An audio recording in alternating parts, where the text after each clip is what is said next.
You follow the winding road up towards Náttavik. As the evening turns to night, you've been walking for a while, a few days, and you can see the lights up ahead. It's not far now, which like brings some hope to you. You're soaked to the bone. It's been raining like ceaselessly for the whole time that you've been traveling. You can see that this like territory is mostly marshland, and that the road that you're on frequently like turns into little wooden bridges that like cross bits of deeper water. Not so deep as to be like the sea or anything, but it's little streams and stuff that cut through this sort of marshland area that leads up to the town itself. Those bridges are like you can see as you like lift your lanterns that they're like green and slick with moss. Almost all of them. Everything is soaked basically all the time. There's this stench of the sea, this like salty tang in the air. It's like pretty oppressive in some ways. You're holding your lanterns, which are covered with skins so as not to go out in the rain. And for the last like maybe hour or so, you've had this sort of impression of like things moving. Outside of the light of your lanterns, it's not like when you look, there's nothing, but it's still this impression, this like feeling you can't really shake that there's something following you or near you. You've more than once sort of like moved out to the side and like explored to see if there's anything, but never has anything materialized.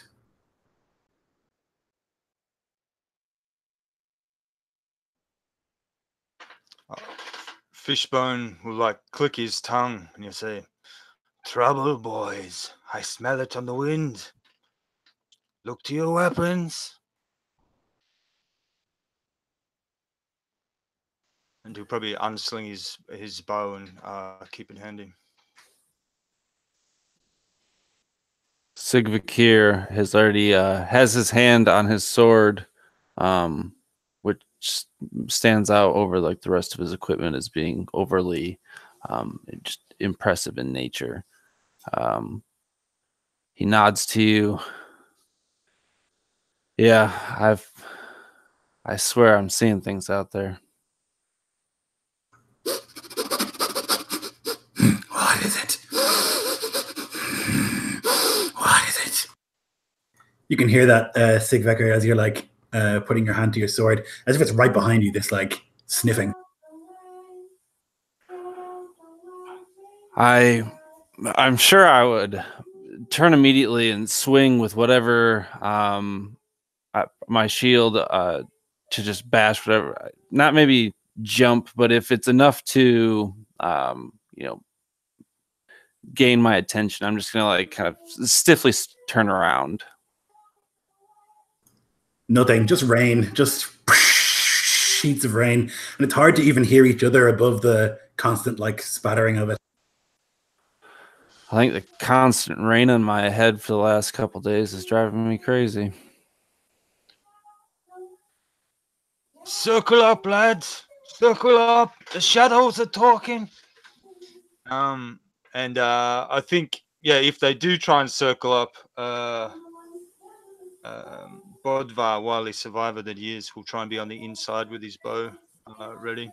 And yeah, I guess maybe like take a few moments to take stock of things and see if this is a legitimate threat or maybe just a reason to push on all the faster towards Náttavik.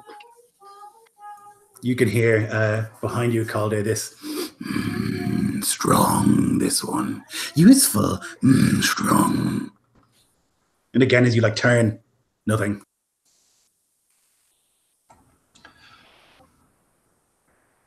He's not going to say anything, but he's going to kind of grip the long axe that he uses, almost like a walking stick. He's just going to kind of grip it that much tighter as he just waits there in the rain, trying to hear anything past the constant just downpour.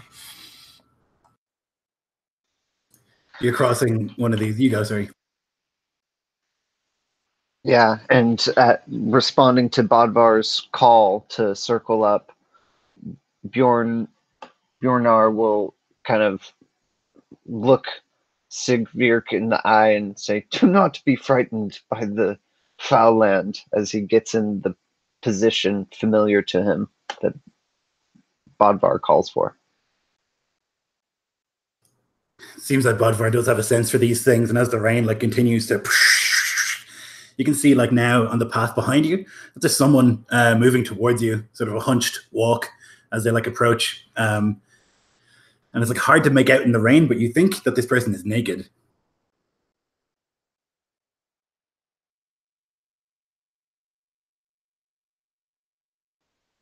What is your business here?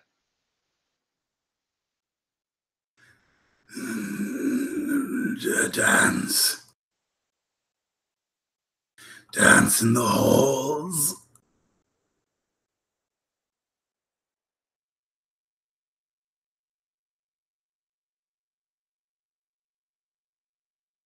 Can I get you, who's at the back? I think it's Bodvar. Can you make me a perception check at disadvantage because of the rain?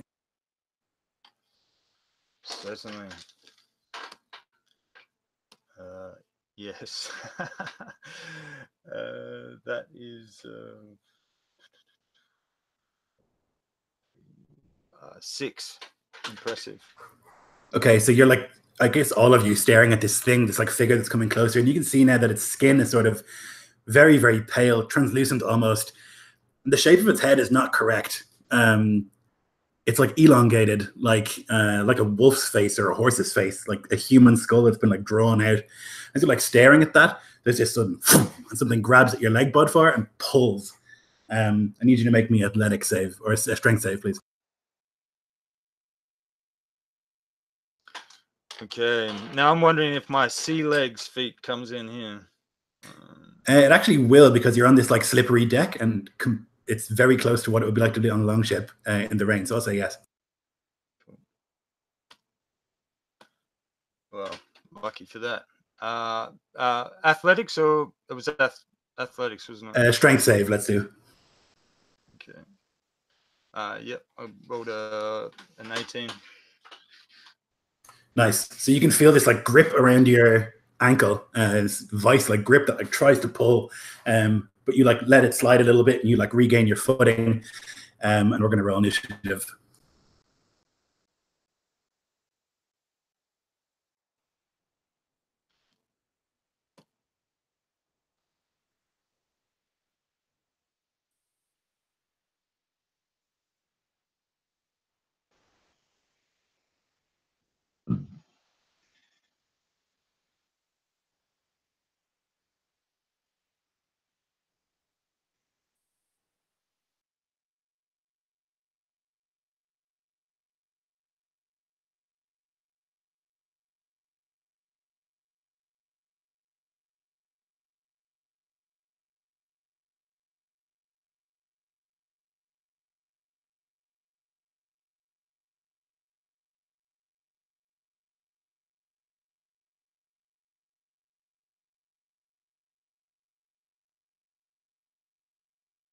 Okay, so Calder, you can see this like thing approaching, and now you can see that it's not human, or at least not anymore.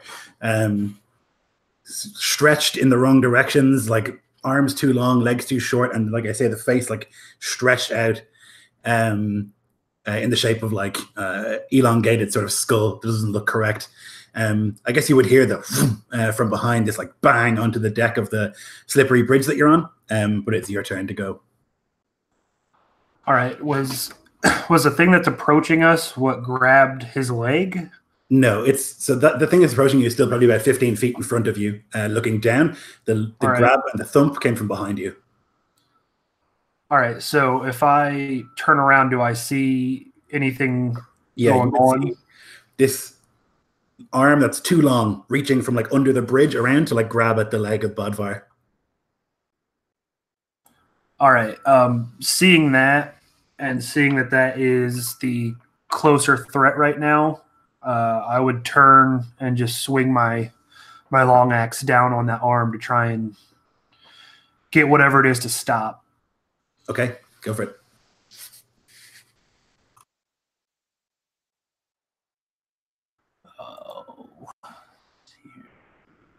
That would be a 15. Okay, that'll hit.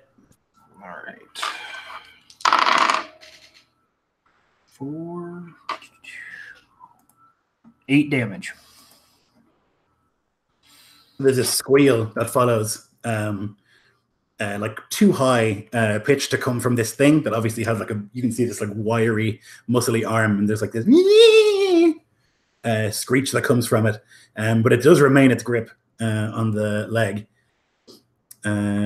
Who's next? The dancer. So this one on the path in front of you, at the sort of sound of that scream, ceases its sort of shuffling and moves with insane speed towards you, and it's going to smash into whoever is in front, which is either going to be Snjallrverkr or Bjornar. Which of you two do you think it is? Probably, I'll take it. Yeah, it's one of those questions you don't really want to answer. So it rushes up towards you, and it's going to try and strike. It's at 18 on the die, so it'll almost certainly hit for a 23. Absolutely. Okay, you'll take 6 damage, and you are grappled. It reaches up and it grabs you. These like long arms. One of them, like the talons, like claws at your arm, and then like wraps around your upper arm with this insane grip. You can feel it like your fingers like want to let go of your sword almost. Like the grip is so strong, and that's going to be its turn. Bjornar. Bjornar is going to try to get around and slash at this dancer that has just accosted my friend. Bjornar, give me a hand. But this is a truly gruesome sight, and I slip on the slick ground, completely missing. It cackles. Coming down. Bodvar.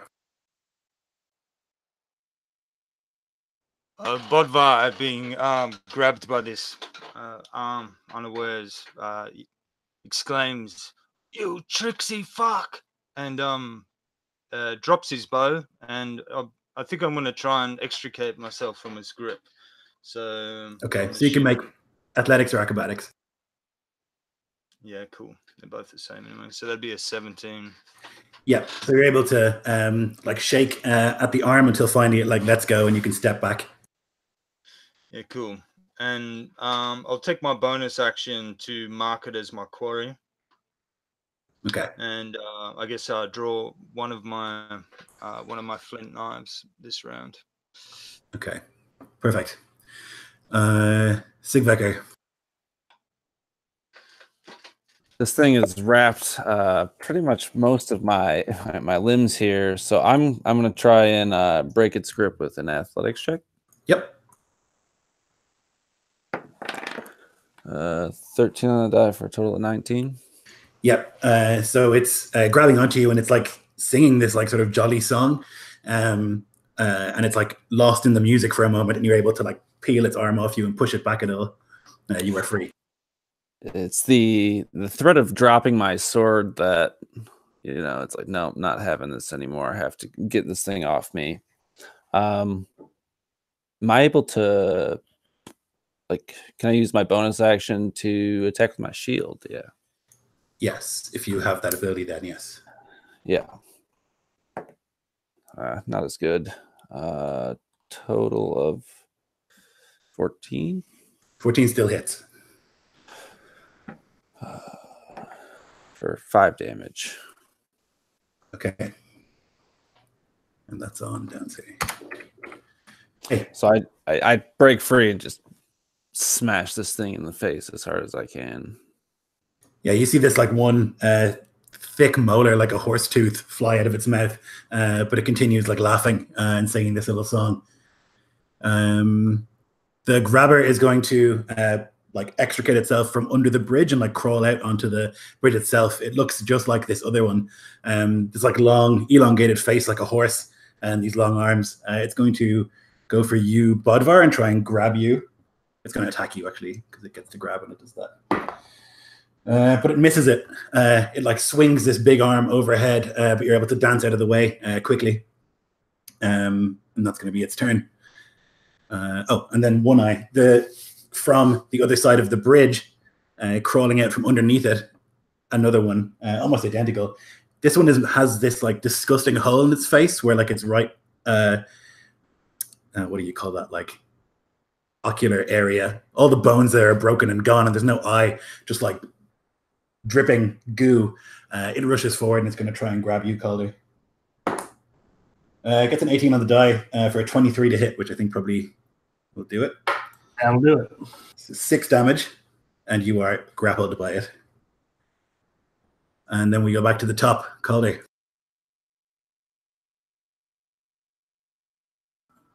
All right. Well, not having too much of a choice at this point, I am going to try and break free of its hold. That's really all I got. You can still attack if you're grappled. You just can't move. All right. Is the one that I already attacked the one that's holding me, or is that? So I imagine that you turned to like hack down at that one, and as you were looking at that, another one came from behind and grabbed you. Gotcha. All right. I'm going to then try and attack the same one that I was going for. At this point, I'm just getting angry, and I'm just going to start going off. That would be 23. Yes, certainly. All right. So, 7 points of damage as I'm just swinging and trying to sink in wherever I can. Another squeal from it, this high-pitched noise that shouldn't come from a creature so wiry with muscle and so hideous to look upon, but nonetheless. The dancer is at the front. It's going to try and hasn't grappled anyone, so it's going to try and grab you, Bjornar. It's probably going to miss. 14. That misses.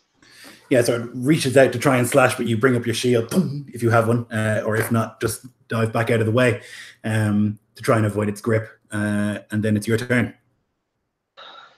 Yes, so the dancer is going to kind of grab my shield, and instead of pulling back, I'm just going to loose free and let it kind of take it as it falls to the ground. And then I'm going to drop my hatchet and pull out both of my large knives or sea axes and try to slash twice at this creature in front of me.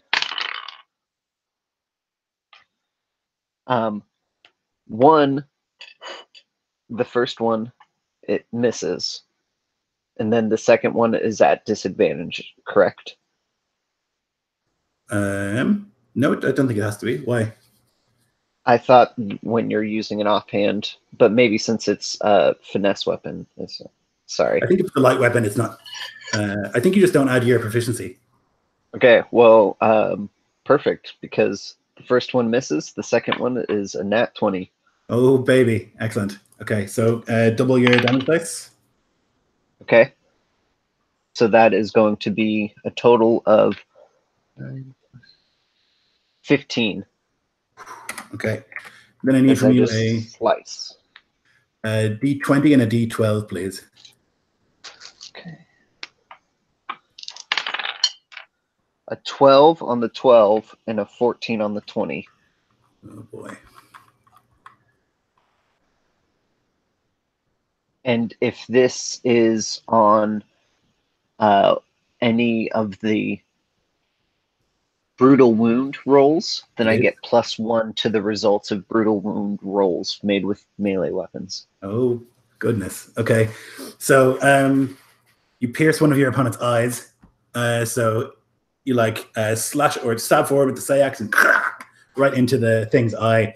It like bursts with a satisfying or disgusting pop, depending upon your point of view. It needs to make a save, which it fails.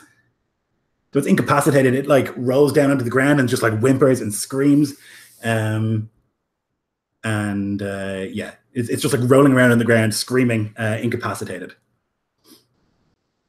Okay, very nice. That is brutal. I love to dance. Snjallrverkr.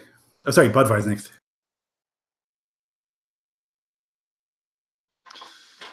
Cool.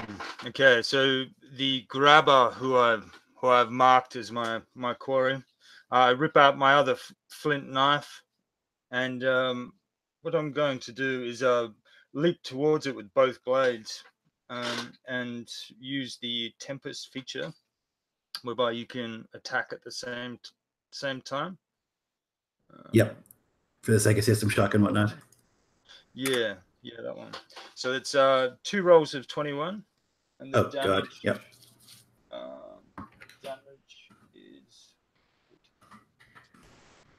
Damage is 21 also.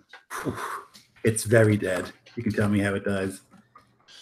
Yeah, I think he basically guts it like a fish. So it's just two knives in the bottom of its stomach, and he just like rips up, spilling what passes for its fetid entrails onto the bridge, steaming in the cold rain. Perfect. Yeah, the stench is unbelievable. It's like black, ropey intestines spit out onto the bridge, and steam in the dark. Okay. That was Bodvar. Snjallrverkr. So the dancer had been incapacitated. So Yeah. All right. Then I am going to turn to help Calder. Had he escaped? Have you escaped or did you just attack from his? Nope. I let him hold on to me, so he's still giving me a hug. So seeing this, I'm gonna turn and almost I sidestep over Bjornar and try to just swing straight down, so I hit him in the back half of his body, behind his neck. Perfect. 13. Total? Yeah. Doesn't quite do it. Just barely. So you hack through the mane on the back of this thing's neck. It's got rather than hair, it's got this mohawk that runs halfway down its back, and you slice through that. It gets stuck there with some of the seaweed that's mixed in there. And it's a shallow blow, but not enough to do any real damage. Combination with the gut-ridden bridge, I'm sure I lost my footing a little bit or something. Certainly, yep. Okay. The grabber is going to now, since it has you grabbed, Calder is going to back across the bridge and fling you and it into the water below. And so you only drop about 6 or 7 feet into this ice cold water. It's thick and murky, and it's going to then hold you there. That's what its turn is going to be. Just try and hold you under the water as you slowly drown. Did I kill the grabber, or was that? Maybe that's the one. Sorry, it's the one eye hasn't grappled, not the grabber. That's a mistake. The one eye was the one who came from behind him. Grabber is dead. So yes, the one eye, sorry, drags you below into the mists, and it is your turn. Okay, well, now being underwater, not really having a chance to fully hold my breath before going in, I'm going to try my best to break free from the one eye and get back up to the surface. Okay, so athletics, please, or acrobatics. Okay, so athletics. That would be a 17. Okay, so you can feel that it's got one arm around your back and another one wrapped around your waist, and a leg has wrapped itself around one of your legs, but nonetheless you're able to smash your head back and headbutt it in the face, and it squeals for a second, lets go, and you're able to capitalize, and using your axe pull yourself up out of this sucking mud and disgusting goo that runs beneath the bridge, and get a breath, thankfully. Okay, that's your action. The dancer is dead. Bjornar. Bjornar will rush to Caldor's aid, trying to help him get out of the muck. Yep, so you can lean over the bridge and put down a hand. So I think how will I do this? Yeah, you can make an athletics to try and pull him up. Okay. That's going to be 18. Yeah, but I think it's reasonable. You can like brace yourself on one of the wooden posts and like pull enough that Calder is able to like at least get the axe head up on top and pull himself the rest of the way up. So he's hanging off the side of the bridge. No time to go swimming. Bodvar. All right. So you'll sidestep and spin, marking. So I'll use my bonus action to switch my quarry to the dancer, the prancer, and yeah, I'll kind of take a cautious step, getting my footing in the gut slicked wood of the bridge, and then gather speed towards it and just make an attack, I guess. 18 or 23. Yes, certainly. You can see it like just beneath the water, like floating there, almost like a dead man, though its eyes are open wide, and you can shoot down at it and hit. You damage? Oh, that's that's in the water, is it, that one? Is there one still up on the bridge? Yeah, you're right. The dancer is incapacitated but not dead, so I think that means it's an auto crit if you hit. Oh, okay. Yep. All right. Well, I'll just finish it off then. I think. Yes. Okay, yeah, so you can just tell me. The arrow, like, does what?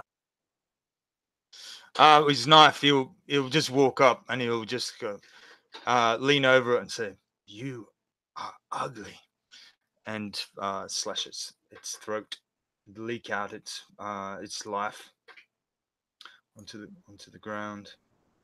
In its last moments, you can see that even as it's dying, the writhing is sort of rhythmic, as if there is some unheard music that it dances to. Okay, Snjallrverkr.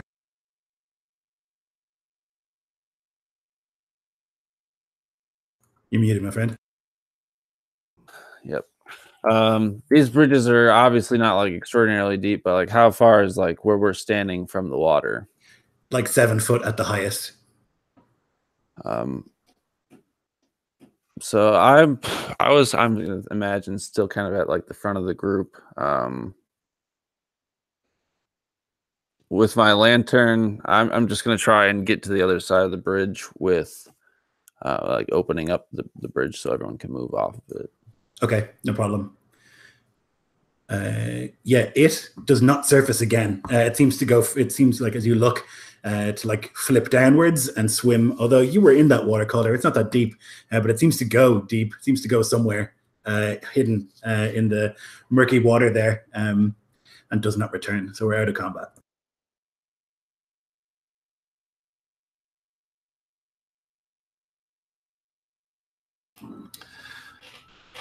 Calder is going to pull himself up onto the bridge, soaking wet. He's going to kind of fling his hair back, probably spraying a couple of his fellow companions as he does so. And he's just completely soaked. But at the moment, what he's most concerned about, even though this combat has just happened, he begins kind of like feeling through his hair and his beard and kind of quietly counting to himself the bones that he has kind of tied in, making sure that this thing didn't manage to rip one off of him. They're very important to him. Old Fishbone grabs the foot of one of these creatures and, assuming he can move it, he's going to drag it up to the edge of the bridge and heave it over into the water, yelling, "Tell your friends, Horseface, Skaghamarr has come." Yeah, it splashes, but all you can hear is of endless rain. "Now for a roof and fire, my friends." Is it cold enough that I guess we're all completely wet anyway, whether we fell in the river or not? Yeah, you've been soaked for a long time. It's really just a matter of discomfort. It's not like icy rain, but it's just like you have been soaking wet for days. yeah, I retrieve my bow and my lantern if it's not busted, and yeah, I'll look to my companions and see if they're keen to move forward into what passes as a town ahead. Yes, let's get out of this rain. And Yornar will also gather his shield and hatchet. I've taken a second to look around ahead of the path. I mean, this thing was a little bit ahead of I think the dancer was ahead of us on the path. I'm just kind of looking into the surrounding area to make sure we're not just being precautious. And yeah, what are the state of our lanterns at the moment? So they're okay. Like they're like sturdy made, like wooden with like animal skin stretched between the slats so that it doesn't go out in the wind or the rain. Like a hooded lantern, but low tech. And they're okay. You probably have to relight them in that like they were thrown to the ground. So likely went out, but it's not too difficult since they're covered. Although everything you have is probably wet, so maybe not so easy. Quick question before we leave the scene of the crime. So we've been traveling with the Skaghamarr for quite a while. Is there a way to fetch bounty or some way profit from proof of like ridding this place of such creatures? Yeah, you would know that like if you bring they would just say trophies, but like weird bits of things that you kill that are not natural, you'll get money. And for if you kill a witch, the tongue and the hands is what you need to bring back to get the bounty. All right. Well, he'll kind of cluck to himself a bit that he threw the other body away to the river. But I'll bend down to do the grisly work and get what's required. Yeah, you can take some of the weird teeth, maybe something like that.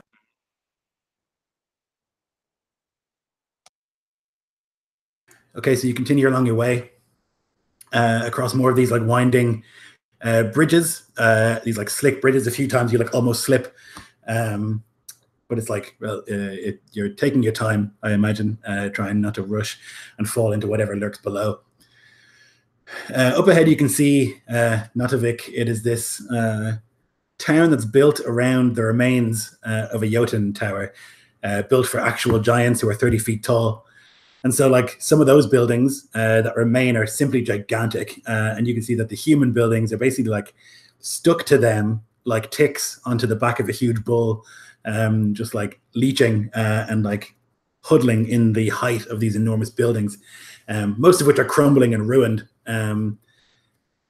People are afraid to live in Jotun built things because they think they might be haunted, and so they usually just use like one of the big stone walls as the foundational wall of their own building and build a house next to it.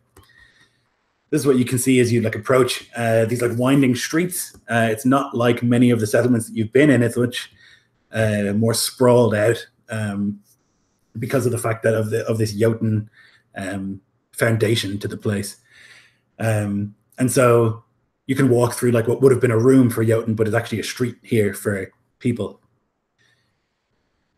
The rain does not cease, never ceases, it seems. And you can see that there are like lanterns lit all over the town, here and there, flickering very high, high enough that you think maybe a giant would light it without too much issue. But a person would have significant issue getting up there unless they have some sort of special tools.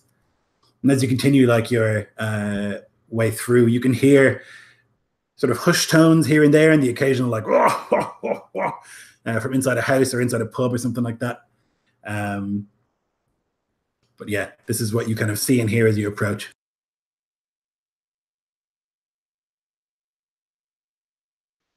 Let's find some warm food and strong drinks fast. Agreed. At least somebody sounds happy in this town. Let's follow that laugh. There's sure to be ale, my friends. So you follow through these winding streets.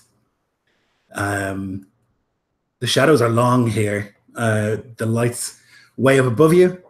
They shine this like very sort of glaring yellow light down onto the streets below. And so every time you like move past one, your shadow seems to like stretch up against a huge wall and then go back down. It's a little disquieting. The shadows are everywhere, and even though it is like relatively well lit, it seems like every time you move, the shadows move with you. And more than once, you think you see one of those things in the corner of your eye, but they're not there. It's just shadows. You think you're sure. The smell here is different. It's still the sea, but also this like smell of fish, and not good fish. The sort of like very busy fisherman's wharf sort of smell, as opposed to a lovely, cool fish market sort of smell. More of guts and less of meat. Although maybe for Fishbone, it's not so big a deal. He's probably used to it. Ah, smells like home, boys. These lights overhead, are they what you would call the flicker of some kind of fire, or is it just like a glow? Yeah, it's fire for sure. Like someone has gone up there and lit it's like almost, it's big enough that it's a like a brazier, you know, because it's made for giants, and they like tower up above the rest of the place.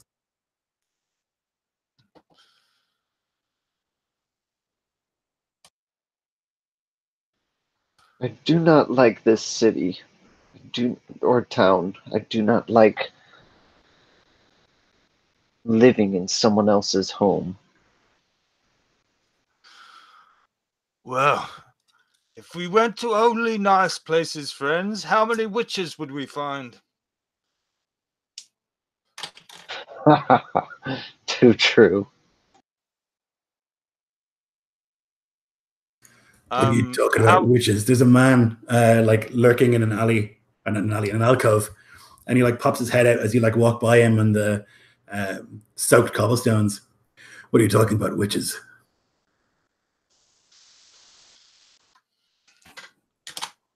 Well, we've heard tell that there are witches afoot here. Just old Walla. Never did anyone any harm. No evildoers, nothing missing or misplaced, general wrongdoings. He like squints. He's old. He like squints through the rain, trying to get a look at you. And I guess he would see now that you are all like fairly richly appointed. Certainly you, I think, Sigvark. And he'd like see the sword and like stiffen a little bit. Oh, apologies, Lord. I didn't mean any offenses. It's just Walla's always been kind to all of us here. When someone gets sick, she fixes them. There's been some disquieting talk, but I'm sure it's all fine. I'll let it slide this time, but I do believe it's because we're all ready to get out of the rain. Do you know where we... Jotun's horn. He like points, and then like he points up and then left and then right and then like he does this complicated sort of direction, trying to explain how you would get there.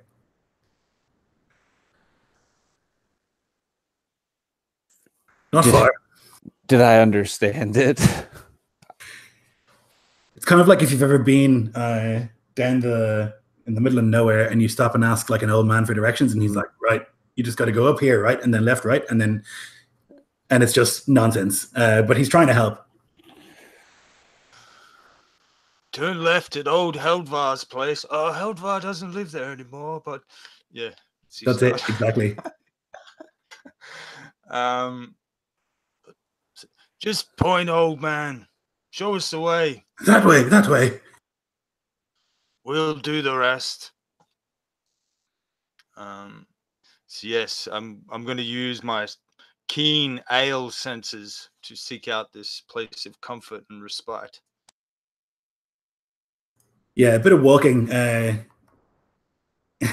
it feels miles and miles because your shoes are squelching and you've been walking for such a long time. It's not really that far, maybe another 10 minutes as you like walk under what you think was once a doorway, but now stands as like a massive arch that you could walk under, until eventually you can see on this wooden bridge that like moves from one part of this city to the other. It's not really a river below. It's more like similar sort of marshland. It would be a canal if people knew what the hell canals were in Iskloft, but it's not man-made. It's just this like gap in the town. And on that bridge, there is an alehouse. And you can see that there are a few people standing outside, and there are lights from the inside, and sort of not merry singing, but there is a sort of the occasional sort of chuckle.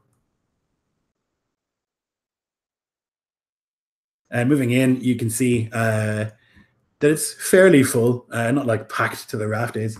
But above the bar hangs this curved horn that's like carved with runes and things like that. You think it might be an actual Jotun's horn. It's like hanging above the bar. And as you walk in and the doors open, literally everybody turns to like look. People like wearing hoods with like squinty eyes, like turn to look in your direction, and then quickly turn back to the drinks that they're nursing.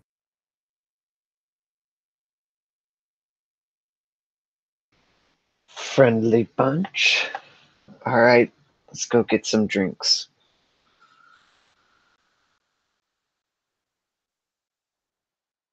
Grab a table, get some food, something warm, take off these wet cloaks. Yeah, you can see that there's like a group at one table who all seem to know each other. There's another table which is big enough for the four of you, but there's just one man sitting there, unusually large man. And no one else seems to have approached him. There's like a gap between him and the rest of the people in the bar. And then you'll have to basically squish in with other people if you want to sit. It's not even like the place is packed. There's just very few tables, and it's sort of crowded and it's small, not busy. Náttavik, go tell him to move.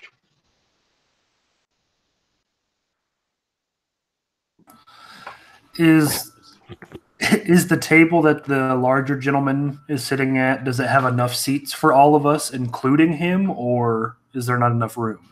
Oh, there's room. There's plenty of room there, but everyone has decided not to sit near this man for some reason. All right, well, Kaldor is going to make his way over to this table since there's plenty of room. I'm not going to sit directly next to this gentleman, but I'm going to put down my soaking wet, packs and everything. If he looks up at me or anything, I'm going to just kind of give him a nod. And then I'm going to walk to the fire. If it is lit, hopefully it's lit. And I'm going to begin taking layers off and kind of placing them near the hearth to kind of get everything dried out. He just looks up briefly, and as he places stuff down, his eyes linger at the stuff and then back to you. He doesn't say anything. Yeah, I'm going to go and stand by the fire and just watch how things proceed over the next little while I dry off. So I'm gonna go over to this guy, and you see, I'm sure you as much as anyone else knows here that this rain is never ending, and me and my friends here, we've come a long way to hopefully do some good and rid the evils of the land, and kind of just chat them on for a little bit to try and, what do you say, you let us sit here? The gods piss, eh? Yeah. Mead? Yeah, sure. And I'll have a big one. of course you will. I'll pull out a appropriate amount of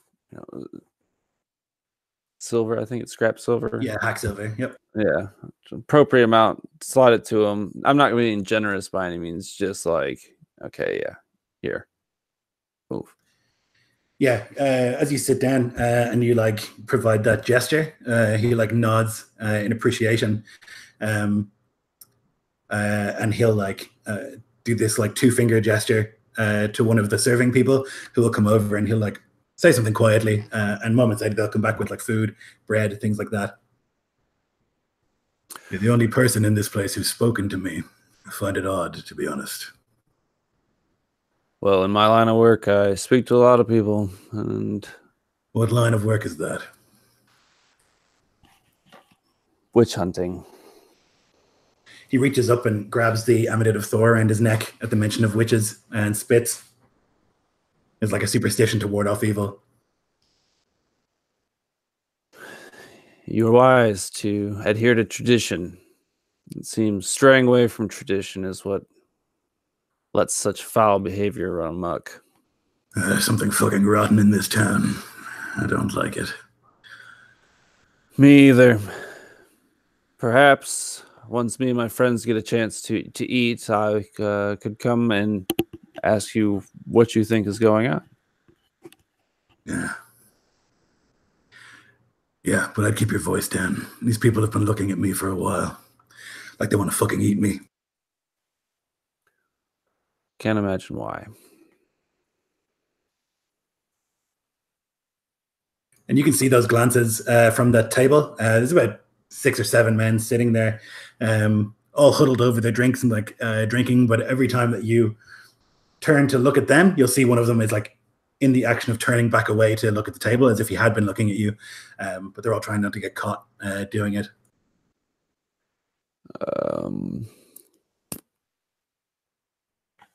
Who was sitting across from him? Because I'm going to sit in his spot. So whoever's sitting across from them, can you like look at them, see if? Yeah, I like probably went with you to the table, but just realized from our time spent together, it's best to let the man with the big sword do the talking. So I usually just hang back and kind of try to observe what's going on. Yeah, and having gotten him to get up, just for you to sit down and be on all they looking at us again. Yeah, well, I think they're looking at that guy, but I don't know. That guy's got a lot to look at. Calder, are you sitting down at the table as well? At this point, Calder has been by the fire most of the conversation, and he has stripped down essentially almost to the point of being naked. He does not mind if people see his body. Being a berserker, he's usually fairly lacking in coverings anyway. But he has most of his clothes and coverings kind of laid out near the fire so they can dry. And he'll make his way over to the table and sit down, noticing that the larger man has left, and kind of look at everybody and say, "Where'd he run off to?" As you approach that part of the room, Calder, there's this, and it's like the inn tilts ever so slightly, it seems, just for a second. At that point, I'm going to kind of like pause for a moment and look at the rest of the group and be like, maybe that's why no one wanted to come near that gentleman sitting on this side of the bar. He ordered us food. Yeah, that's right. So when you gave him drink, he gave you food. Guest rights is a really big thing here. So if like you provide hospitality, someone is like duty bound to provide you the same, Very well. So yeah, I'm sure that some of the bread is being brought out at this time, and I know Calder had fallen into the water, so come get something in you. I'll do the best. Bodvar, Bodvar, if you could see me, I'd probably like notion over to you as well. Yeah, Kaldar would. Oh, sorry. No, go ahead, man. Kaldar would start, tearing into the bread, taking pieces and eating it. Kind of have his hair kind of pulled back. That way it's not constantly getting in his face and like sticking because it's still damp. He would, with absolutely no manners in mind, he would kind of reach in and pull the stone out from his eye socket that he has and kind of place it on the table next to him to allow for the socket to kind of dry out from behind the stone. Not giving any particular, notice to your guys' approval or disapproval of this. And he would just continue eating. The food is like trenchers, like hollowed out bread with this like watery fish gruel inside of it.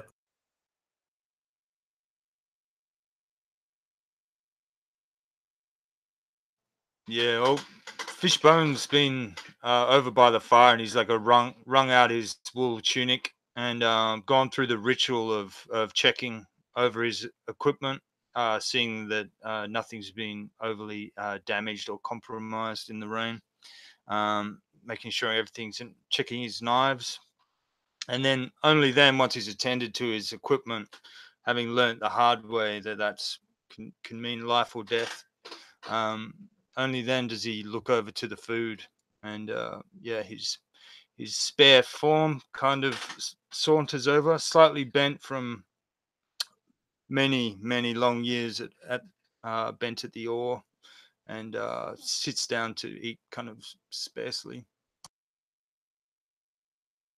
I'm thinking that like I started eating first, and then perhaps Bjornar at the same time, and then Calder came over. I'm kind of using this to like, I don't trust these people next to us, so we're kind of all getting an opportunity to not be eating and able to just make sure that they're not screwing around. Someone's always watching. Yeah. So, yep, go ahead. What's your take on the town, lads? Well, they're suspicious to say the least of us, anyway. I'll kind of squint thoughtfully as I chew slowly on a crust of bread, and I'll look from face to face, and I'll say, "What were those rumors that we heard of this place?" So I just want to check now, Lloyd, what exactly the rumors were that we heard that brought us to this town. Yeah, so you'd heard rumors of like witchcraft, which is usually what brings you anywhere. That like there had been some sort of like profane or like unholy business happening here. It was vague. So they were like secondhand, third-hand rumors. Yeah, from travelers, obviously, exactly. rather than the town sending out a call. Definitely, yep. I'd say, well, you don't live for long in the shadow of a Jotun tower without, I'll tap my head, things happening. And I'll kind of do a sly sideways glance around at the rest of the people in the inn, trying to catch them staring. It seemed my friend here, who was sitting here prior to us, he felt the same as the rumors we've heard, as opposed to the gentleman we met. Nah, I wouldn't call him a gentleman. The guy we met prior, saying that he didn't believe anything was going on.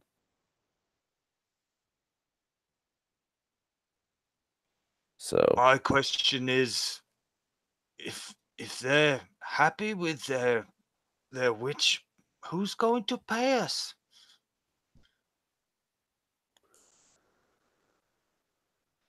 That's the right sort of question.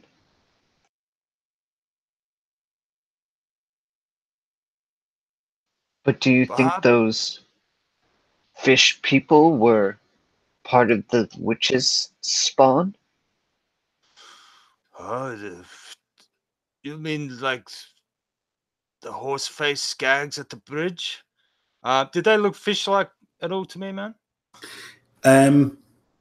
More horse-like, yeah. Like they were definitely aquatic, you think, by the fact that they came out of the water and they like swam, but definitely like more horse-like. Is there any chance we may know what they were or have heard songs? Make a lore-wise, if anyone has lore-wise.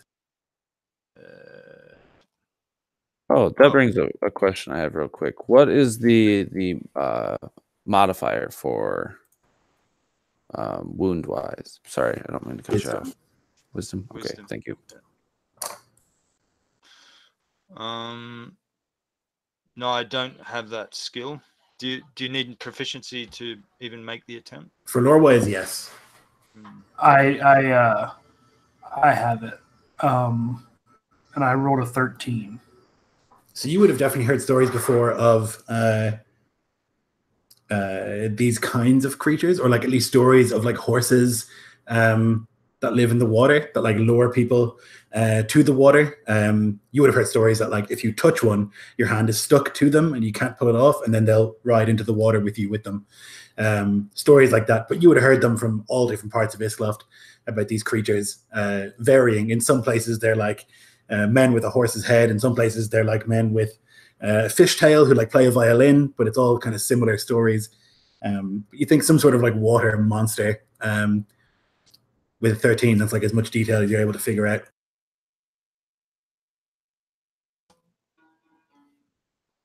All right, so I kind of relay all that to the rest of the group, but by the looks of it, and I kind of glance around the rest of the room, I'm not sure if these people will tell us anything about what's going on here. They haven't seemed very eager to talk, let alone give us any information that we're looking for. Aye, but my friend there said he would. It just seemed like better acclimate ourselves to our surroundings as a group before we gather information. So And rest up, boys. It's been a hard walk here, hard and wet walk, and perhaps we could go and talk to the Jarl tomorrow. Why don't you shut your mouth shouting all the time, old man? One of the men turns from the table, like his elbow over the back of the chair.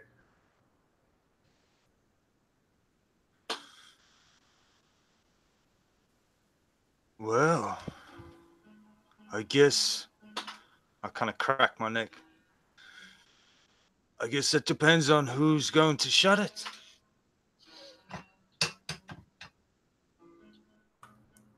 Tired of living? And he shrugs. I suppose I can shut it if you like. Best that you do it. Better for everyone, I think. Well, maybe if you bend your ears to your companions and don't listen to us talking, you would hear less. How can I hear less when you keep fucking shouting? And he stands up. So who's this dude? Can I get any sense of the threat level here? Look, he's not wearing armor. He doesn't seem to even be armed. Like doesn't have a sword at his belt or anything like that. He just seems to be like one of these locals who are unhappy with your constant shouting.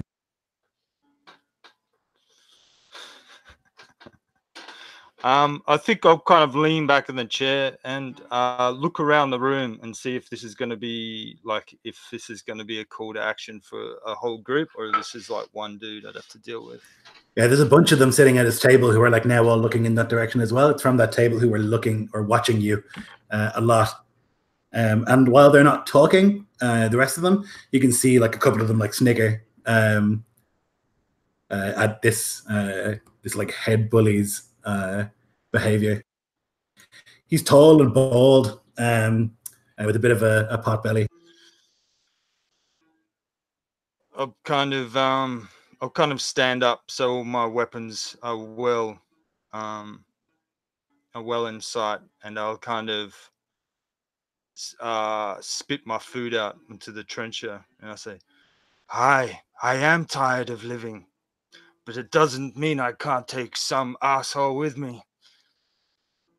Are you tired of living is the question." He puts his hands wide. We're simply trying to have a nice evening. We don't want foreigners coming into our town, spending all fucking night fucking shouting. That's all. He's got his hands wide, like to show he's not holding any weapons, and he's taking like a step towards, seemingly trying to calm the situation. Aye, well, as you can see, I've grey in my beard and wax in my ears, so I tend to shout. I say, so what's it to be? Do we want to risk grievous wounds or death, or share an ale horn? He nods slowly. You're right. And he reaches behind and like picks up one of the ale horns. Let's share. And then he smashes it into your face. Let's roll initiative. Cool. Take it. Is that initiative or? Yes, please. I'm just gonna let him make that attack, but he misses it because he's useless.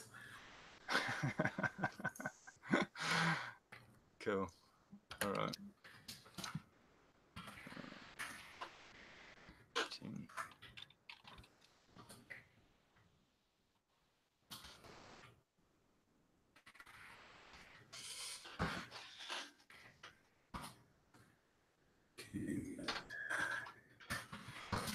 I do have like 8 for charisma, so.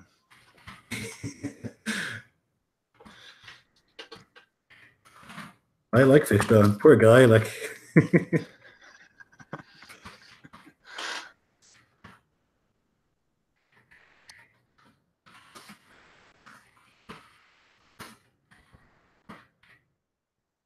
14 for.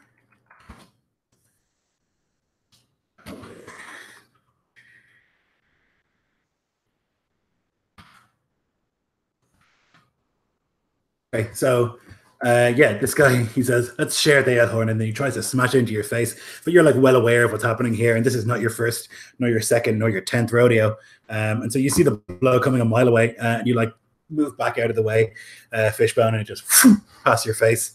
Bjornar, you're the first to react. And that's because Bjornar is always excited for a good fight, and guessing the intention of this belligerent fool who tries to smash a drink in Fishbone's face. I'm going to quickly jump up, and I want to pull the chair back of one of the seated guys closest to me and just start wailing on him. Okay, perfect. Are you going to stab him or punch him? Just punch him. Okay, yep. But I'm going to punch him with both my fists. And that is 121 and 115. Yeah, those will both hit. Great. And I'm a reaver, so my unarmored are D6s. So that is total of 9. Okay.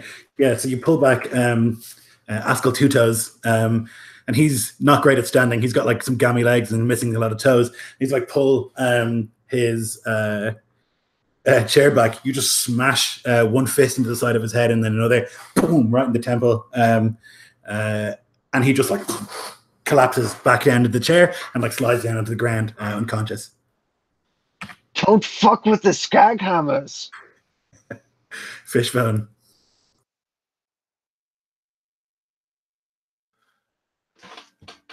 Happy to share, I say, and I will replicate his horn to face maneuver. But first, I'll mark him as my quarry with my bonus action. It's a 13. I guess it's improvised weapon, so you don't get proficiency. Is that right? Yeah, unless you have like a Reaver has it and a couple of others. Yeah. And would that be a finesse weapon or just straight strength?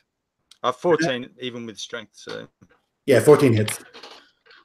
And so it's just 1 point or 1d4, I guess it is. Yeah, because using a weapon, I think. So that is 7 points damage. Okay. Yeah, so crack, and the horn sort of smashes as it hits him in the face and leaves like a gnarly cut in his cheek. But he shakes it off and continues standing. Caldy. All right. At this point, seeing this all very quickly unraveled before him, Calder is going to pick up his little stone, pop it back into his eye. Very slowly stand up. Has anybody else at their table begun to stand up or make any kind of sound? Yep. So like when the I guess it would have happened so quickly, like the horn would have missed Fishbone, and then as Fishbone's swinging back, you would have seen the other guy get like punched the hell out by Bjornar, and then like all of them are like in the process of like standing up and freaking out, but they're so slow compared to you guys. All right. So with that, I am going to stand up, grab one of my axes, and before they even get the chance to like gather themselves, I'm going to just kind of take my axe and point it directly at them and go, "Let's not be too hasty, boys. The way I see it, you're already down one. This fool over here is not going to make it much longer if Fishbone has anything to say about it. And by the looks of it, we're the only ones here that have weapons. If things do tend to get out of hand, which they probably would, and gods forbid any of us happen to die during this fight, the only ones I see here with weapons are the ones that will be standing. And if you don't have any, then I don't think you'd be making it to the hall tonight." And I'm basically just trying to intimidate them to back off. Okay. You can give me an intimidation roll, please.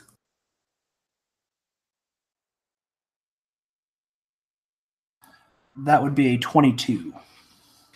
So you can see a couple of them like have stood up and like are reaching down for like the knives they use to cut their bread, or like the forks that they use to like pull bits of fish out. And they can see that you with the axe and I guess the bone cloak like near the fire drying, and like some of them look between those two things and seem like they're probably not going to jump into it. But some of them are not convinced. One of those who is not convinced is Bald Arnstein, who has just had a horn smashed into his face, and he is going to try and grab you and headbutt you, Fishbone. That's a 14 plus 2, so a 16. Yes, that's a hit. Ooh, for 6. So I guess he grabs you by the beard and just smashes his forehead into your nose. Cool. And he just shouts, "Fucking kill them!" At the rest of them, which sort of like galvanizes some of them back into action. But some of them are definitely quite afraid. One of those who is very afraid is Ingric, who rather than rush forward, begins to step back. You can see away from the table, and then like vanishes pretty quickly at one of the doors. Snjallrverkr. I mean, my back was to them, so I'm sure that Fishbone and Arnstein are like right behind me. Yeah. I'm gonna like turn around and just like punch this guy as hard as I can in like his like side area here, or like ribs or something, while drawing my weapon. Not using my weapon, just drawing it. Nat 20 for the only one I'll get all game. Oh geez. Okay. So I guess it'll be just punches. That's Yeah, just 1 damage. 1, right? Yeah. Yeah. 2 damage. Yeah, so 2 damage, and then a D12 and a D20 from you, please. D12, D20. 16 on the 20, 8 on the 12. Okay. Would an unarmed strike involve your strength as well? Yes. Then that'll be a total of 6 damage. Okay. What did you say in the D20? 12? D20 was 16. Oh, 16. Oh, boy.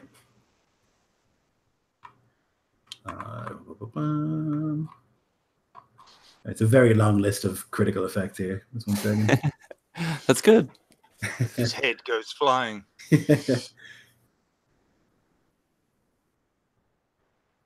Oh, Jesus.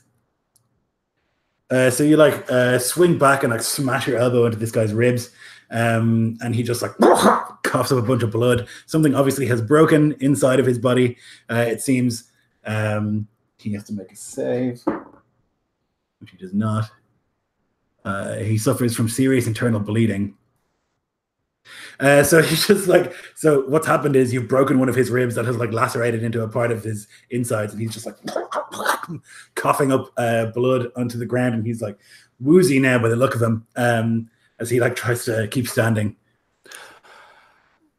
I'm imagining this is kind of like a spin flourish move as I get to my feet and like, you know, I have my sword drawn. I don't think I could probably make an intimidation roll, but I'm trying to look intimidating for the sake of anybody else who is trying to look intimidating. I just beat this guy's ass with the help of Fishbone, so. So Askell Two Toes is already unconscious. Maga is going to stand, and he's got a fork in his hand. He's going to rush forward and try to shove it into your shoulder, Bjornar, from behind. He gets a 17 all up, which I think will probably do it. That does not do it. I get to add my Dex and Constitution. Oh shit! That's right. Okay. Yeah. So he tries to get this like fork and shove it into your shoulder, but you're able to like push out of the way at the last second, and you can feel it just like scrape down your back instead of pierce into it, and so you won't take any damage from Maga. Broken Lip is going to stand. You can see this man is like brutally scarred. He's obviously like had at some stage like a knife slash his lip. He stands and just runs. He's like not having any of this. It's clear to him that you guys are warriors, professional warriors, and he doesn't want to get killed. Verolf is going to try and with the bread knife shank you, Fishbone, but he absolutely misses. He tries to get close, but then he sees the sword in the hand, and he falters for a second. And in that second, you're able to dodge out of the way. And Kenrick is going to rush up behind you as well, Bjornar, and try and shank the back of your knee with his fork. But he misses too. You're too quick. You dodge out of the way. You can feel like the hand grip the back of your trousers before you're able to move out of the way and just doesn't connect. And they're back to Bjornar. As I'm dodging the guy who just tried to stab me in the back of the leg, I want to turn on him and try to tackle him onto the ground. So grapple. Yep, so athletics, please. 19. Okay, yep, you grapple him. Great. And I'll try to just like choke him out. Yeah, he's got his hands up around your arm, like as he like looks at the other guys, and he's like kicking out with his feet. Fishbone. So quick assessment. The guy that originally attacked me, is he out of commission? Or is he still in the fight? So he's bleeding internally, although I guess you wouldn't know that, but he is coughing up blood. He's still alive. Though how functional he is, you don't really know. Mechanically, he's still in the fight, though. Yeah. Whether he's doubled over and falling over or not. Okay, so I think I grab hold of his hair, because I imagine he must be doubling over a bit, and I'm just gonna knee him in the face while yelling, "You want me to stop yelling, do you?" But I miss. I got a 4, so he maybe 4 reels backwards.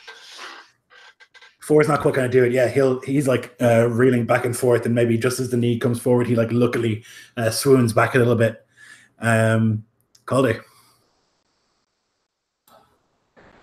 All right, so one of these guys is pinned down on the ground, currently being choked out. That's right. Yeah. All right. The other guy is pretty much taken. All right. Okay. There's a. Okay. The people are still in. All right. So I'm going to turn to one of the others that currently isn't being occupied by either Bjornar or Fishbone. Yeah, so Maga and Verolf both are like standing free. Kenrick is the one who's grappled. All right. So I'm going to turn to Maga. And I'm just going to get this huge grin on my face while looking at him. Flip the my axe around, so I have the butt of the axe. And I'm going to be like, it's a shame. You should have ran like your friend. And I'm just going to start trying to wail on him with the butt of the axe. I don't want to actually like sink any kind of blade into these guys, but I'm going to want to teach them a lesson. Okay, go for it.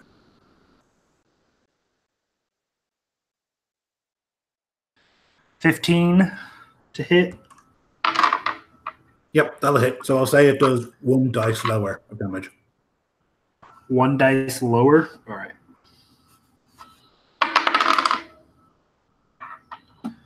That is 5 points of damage. Okay. So you crack this guy like right on the nose with the butt of the axe and it explodes in blood. There's just this disgusting sort of pop basically as his nose breaks. You can see like his eyes are suddenly filled with tears and he like stumbles back, gripping his nose and screaming in pain. Okay. Baldhornstein is screaming, coughing up blood. He takes major penalties, so he will die soon. He is going to try and... this man is a coward. I'm trying to decide if he wants to die well or if he wants to try and live. He's going to disengage and he's going to move away into where the doorway is. It's actually not that far. So he'll move outside, basically running away from the fight. Skaghamarr.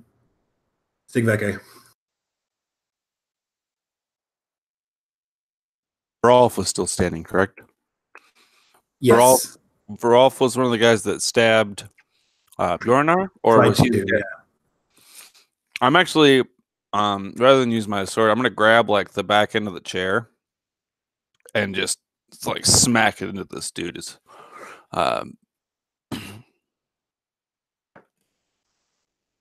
No good.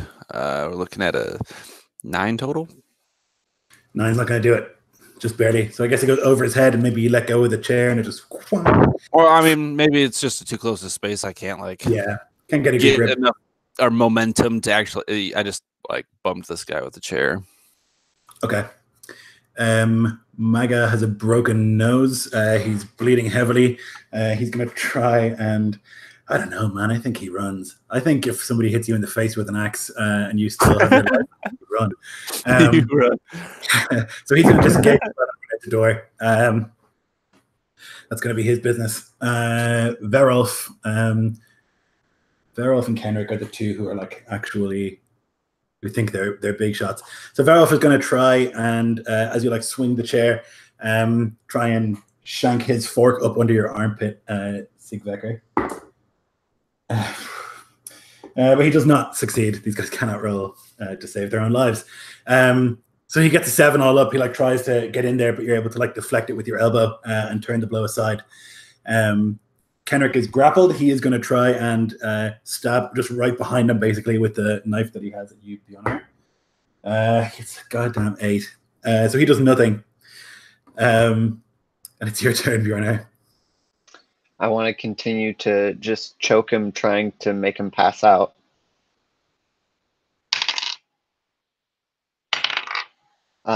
Yeah, so I only rolled an 8.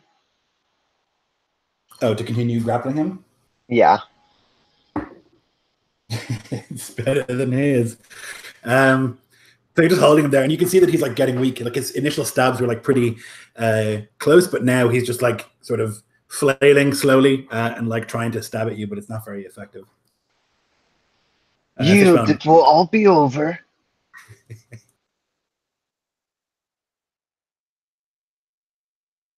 Fishbone, you next. Okay, Fishbone glances around and sees that these guys have got this well in hand, and he yells out, "I'll be back, boys!"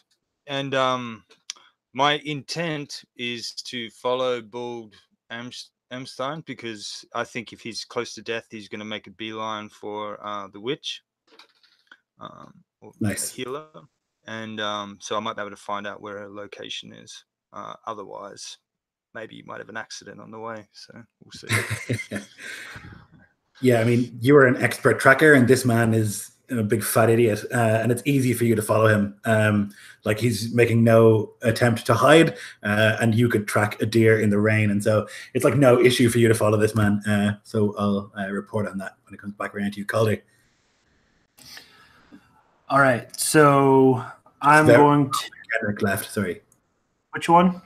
Verolf and Kenrick are the only two. Everyone else has fled. All right.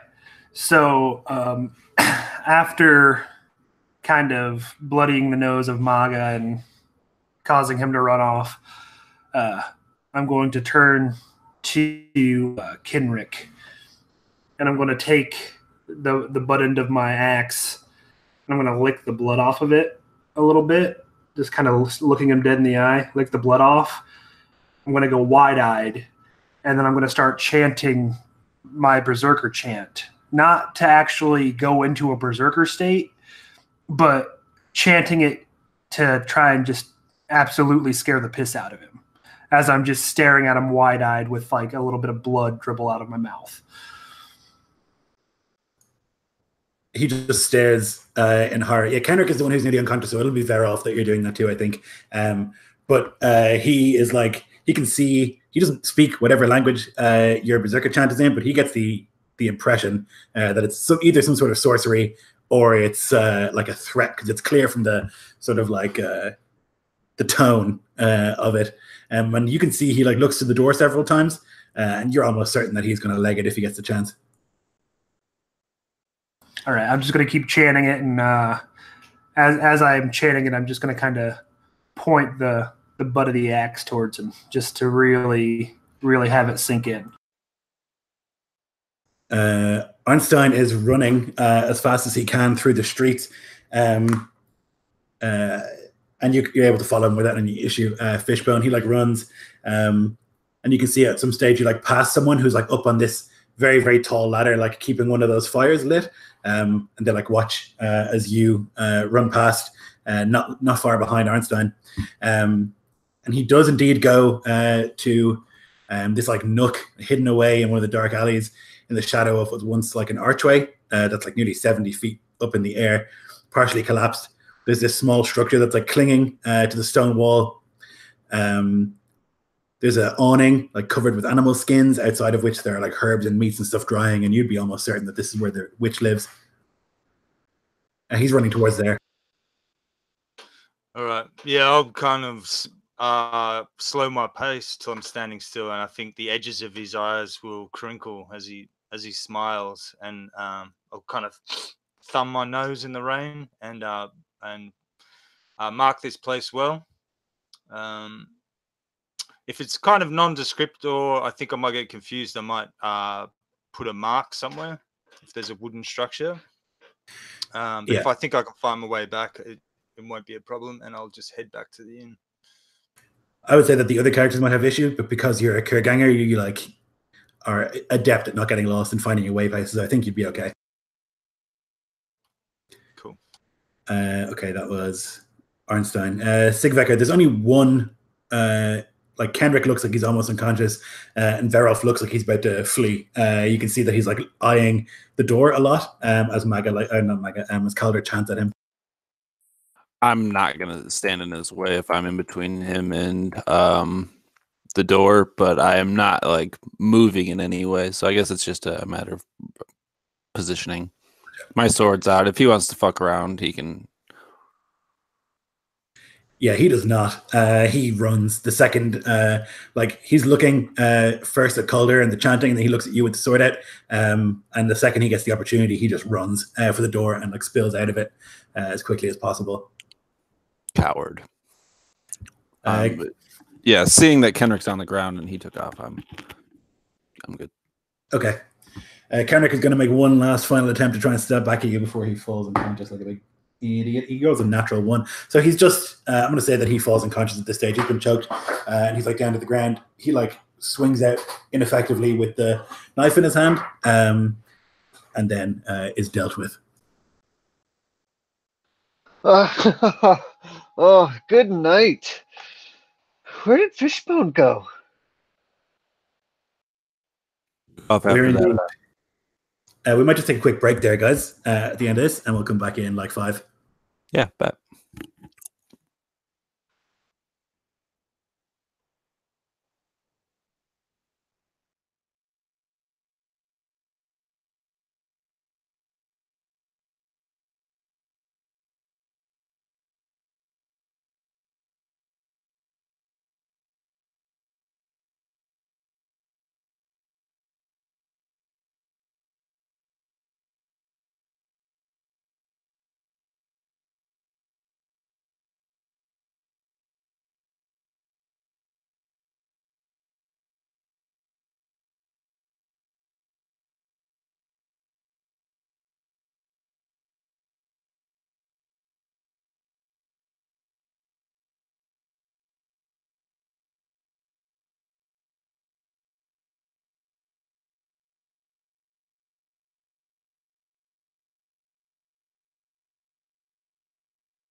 I'm back.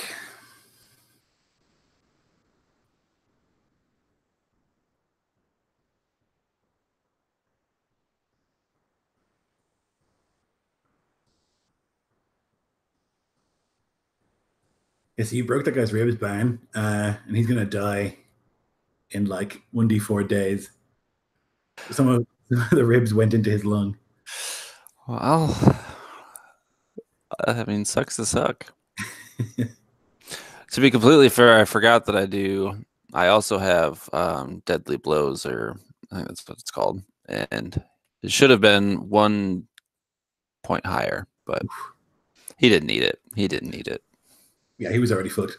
That's what you get for being a coward.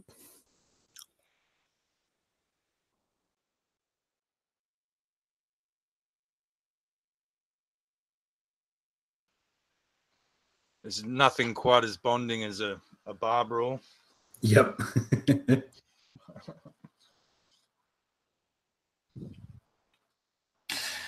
I might just like to add that that entire fight was fought in the presence of one entirely naked berserker. So that does make for some interesting stories in the future. I mean, a life lesson was learned today. If you get hit in the face by someone with an axe and it doesn't kill you, You run. You run away. There has been no truer wisdom that I've heard in a long time.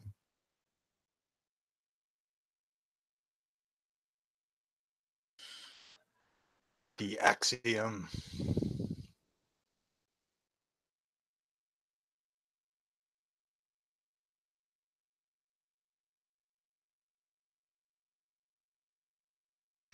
Hey, so there's this quiet falls over the place, apart from like the woman behind the bar who just like looks nervous at the destruction that's been wrought, but doesn't say anything. Just like watches nervously. Some of the other patrons who like weren't involved as well, just like scooch their chairs a little bit further away from you as a group. But other than that, there's like nothing huge that happens, and it's a few minutes, I guess, before Fishbone would return. Yeah, you hear some whistling, and Fishbone wanders back in the way he left with his thumbs hooked in his belt, and yeah, whistling through his teeth, kind of walks in that rolling gait of a sailor over to the table. Ah, I see you tidied things away, boys. And I'll kind of look disappointedly at the upset food and stuff, but I'll find some remnant to chew on as I sit down. Is the larger guy here still? The big guy you talked at the start? No, he had left at some stage. Fair enough. Well, Fishbone, do you see where the Arnstein, or I guess I wouldn't even know his name, where the bald guy went? Well, lads, old Fishbone baited his hook with a broken man, and where did it lead? It led us right to the Skag.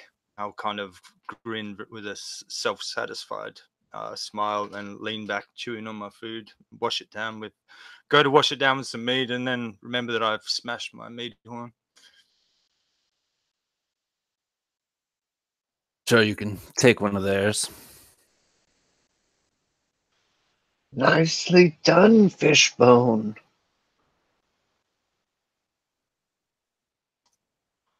Perhaps she's not all bad, but, well,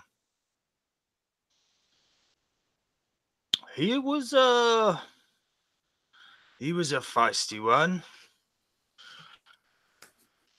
All words and no action, but it'll be interesting to see what spells she may have cast over their minds. Actually, I'm kind of saying it like this, but this is in more of a conspiratorial Yeah. kind of tone. I'm going to broadcast that to the remaining people in the.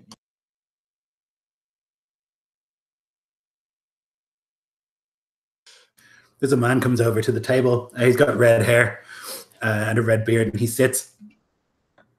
That was well done. Thugs. They cause trouble. They're constantly getting in fights, bullying people here. Under the Skag's control, I think. She's no good. Must be dealt with. No, we cannot go near her. She spouts curses at all times.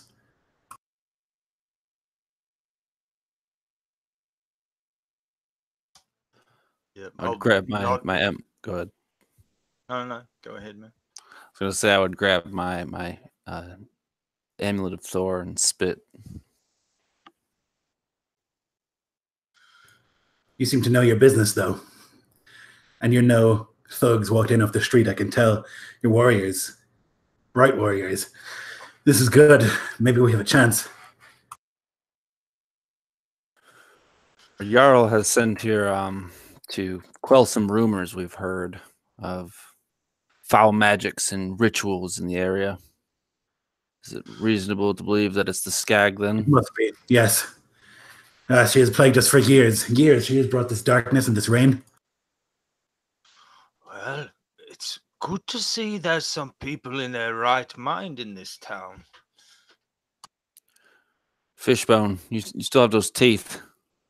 Where might we receive payment for a bounty on the creatures that lurk outside the town? Well, you can come to me. He smiles. And you can see that he has like a golden tooth in place of one of his others.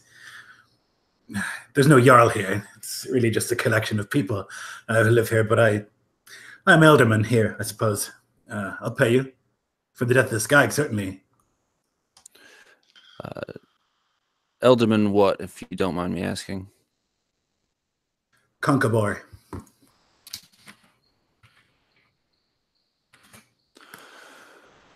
I'm Snjallrverkr Langson. We'll do our best to rid you of the Skag. Isn't that right, boys? Oh, that's right. Yeah, I'll kind of upend the pouch with the souvenirs, and I'll kind of hold my 3 fingers up as my mouth's full of food again. He looks. Do any of you have training in insight?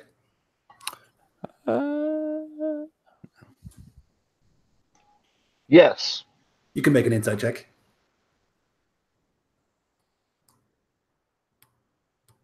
$17. Okay, so he tries to hide it, but when he sees the teeth, you would think a normal person would be like, and he does that. But there's a moment when he looks at them and he's like, oh yeah, you see there's recognition there of some kind. Are you familiar with these creatures? I've only heard stories of the things that the witch does, that she takes people and she drowns them, brings them to the halls of Ran. They say that Ran chooses the handsome men and she brings them down to her halls to dance. How many have been killed before? He scratches his head and thinks, Killed? We don't know. Missing? A great many. Over 20. But it's been years, slowly. I'll poke a greasy finger at one of the misshapen teeth, and I say, that was 3 of them. Well, I don't have the hack silver on me. He like pats himself down. Not wise to travel with that much money, but if you can kill the Skag, you can come to me. My house, and he like points sort of vaguely northwards, which to you could mean literally anything. You'll find it. It's one of the bigger ones. I live in one of the Jotun houses. I'm not so worried about ghosts.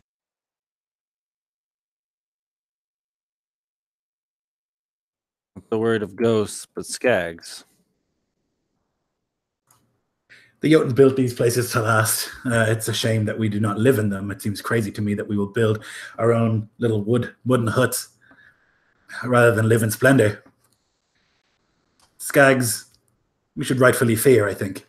And he like grabs his crotch, which is like another way to ward off evil. Yeah, Fishbone pauses and frowns a little bit and leans into Calder to kind of whisper that everyone can hear. Didn't he say he was going to pay us a bounty for those skags under the bridge? How do we know he'll pay us for this other witch if he won't pay for the ones we've already slain? I'll kind of nod, shake my head a little bit and confused, and go back to eating. Tell you what, why don't I cover the cost of the damages you've done here, first of all, and I'll pay for your meal. Thereafter, once you've killed the skag, come to my house. I'll entertain you for the evening, and I'll pay you there. The hack silver. Like I say, I don't carry it on me. It's crazy to carry that much money.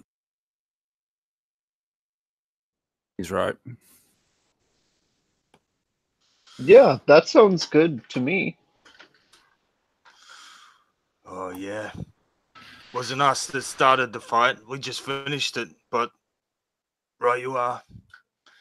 Nice to sleep somewhere where we don't have to worry about getting forks shoved into our arms. It's comfortable here. You'll have a good time. It's warm at least. And he like looks to the bar woman and like gives a nod, and she nods back. You'll stay here, and I'll sort it out for you. I'll pay.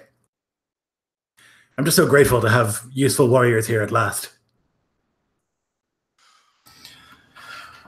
That's very true. But do know,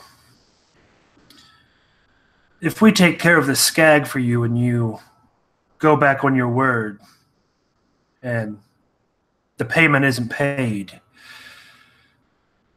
the skag will have been the least of your worries. It's a contract. He like interrupts and spreads his hands wide. It's a contract, an oath. I would never go back. There's no elderman in Iskaloft who could afford to do such a thing. If I promise to pay you, then I will pay you. Otherwise, I'll be breaking an oath, and that simply could not stand.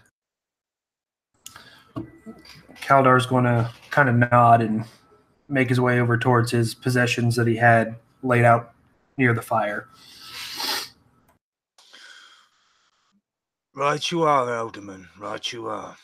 But what can you tell us of this skag then? And how many men does she command? Walla is her name. She is. I think she walks in many shapes. They say she is old, very old. She's been here longer than I have. But they say that she cavorts in the night as a beautiful woman, luring men to the waves to drag them below. They say that she invades the dreams of men and plants her strange magics into them that way. These thugs, and he like gestures to where they were sitting, they all serve her. She has them ensorcelled, I'm certain of it.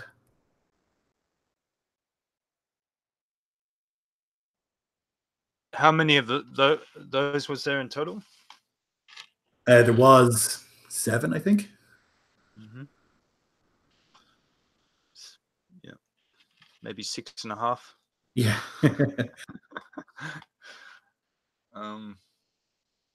Yeah, cool. I'm very grateful. He stands up. It's so good, finally, to have some sort of answer. Years now, we've suffered under this endless fucking rain. Excuse my language. Endless rain and strange goings on. Your name's, I got yours, Snjallrverkr.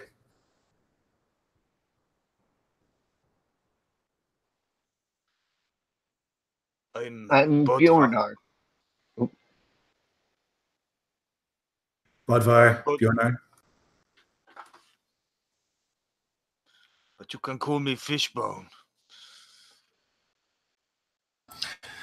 Calder he withholds his name. He's by the fire. He's not going to give the man his name. Yeah, he looks for a moment and then shrugs, thinking maybe the berserkers are like that. He nods. Thank you again. I await you in my home. And I wish you swift victory.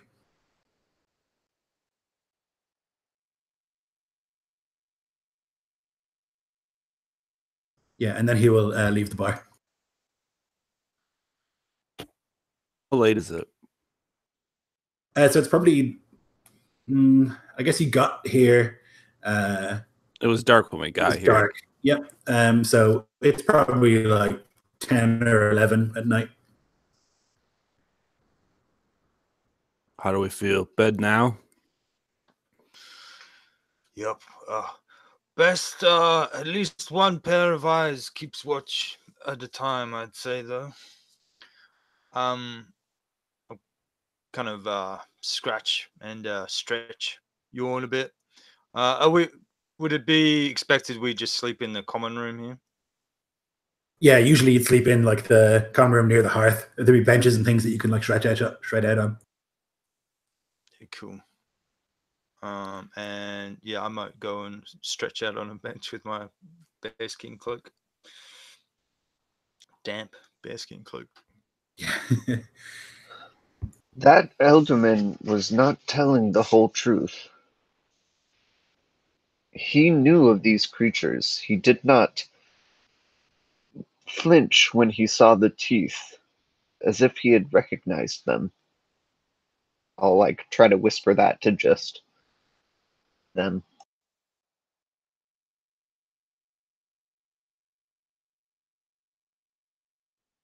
Do you think that was because he was afraid or because he was guilty? I'm not sure. Just an observation. Not a bad one. Calder would hear the conversation and he'd kind of chime in. We know very little about this Elderman. For all we know, he might not even be the Elderman of this town. He could just be a man. Even worse, he could be a man working for the Skag. If the Skag is having these men under her employment, who's to say she wouldn't have at least one smooth talker within her ranks? Yes, I do not want to walk into a trap. Well, my worry is he runs back and he tells her it's one thing to have one of these skags know that there's a group of men coming after her.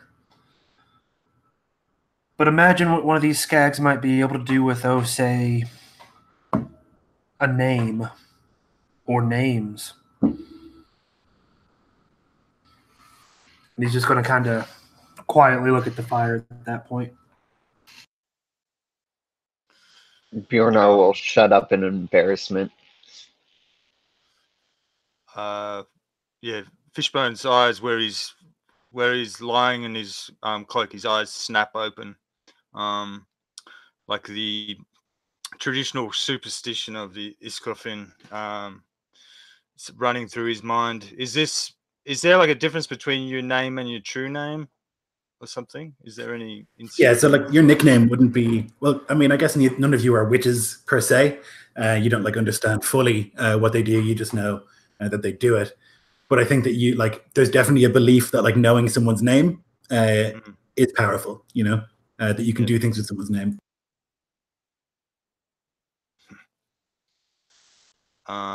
Yeah, I'll spit just to ward off. At least try and make my thoughts a little more peaceful as I try and get some sleep.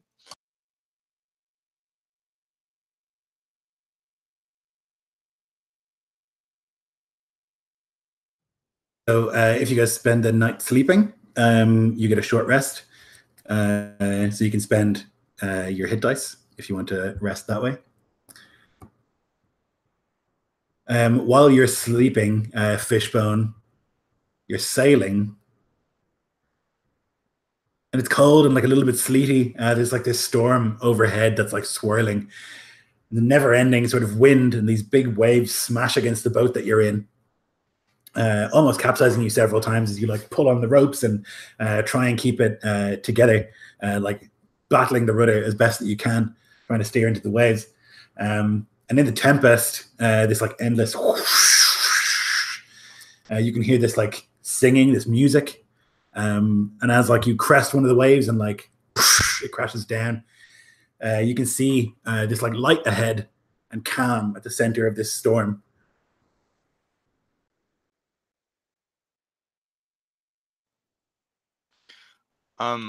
Yeah, I think he's seized by the momentum of the dream, and he's like, he's holding onto the ropes, and as they kind of just everything goes slack when he enters into this. Yeah, the calm. Yeah, and I think there's that real dreamy, like underwater kind of floating feeling, like when you released from the tension of the driving storm previously, and his mouth drops open, and there's almost a familiarity to the situation that's like bred of like your fears, the deep dark sea, your sins unpaid for, that perhaps has been hinted at in other dreams, and almost paralyzed by that feeling, you can't help but just be taken on the boat, whichever way it drifts, as if there's any other way but towards the light. Yeah, it drifts towards this light, and you can see the water now is crystal clear all the way down, and you can see like beneath you in the water, there's like people dancing in a circle, like a sort of what do you call it? Synchronized swimming sort of display of like dancers who are like swimming and dancing beneath the waves around this woman. It's like older woman with like a craggy face, and she looks up at you and smiles, and she has like teeth like an eel, like needle-like teeth, and she like beckons you down, and you feel this like need to join. Come, Bodvar. There is place for you here.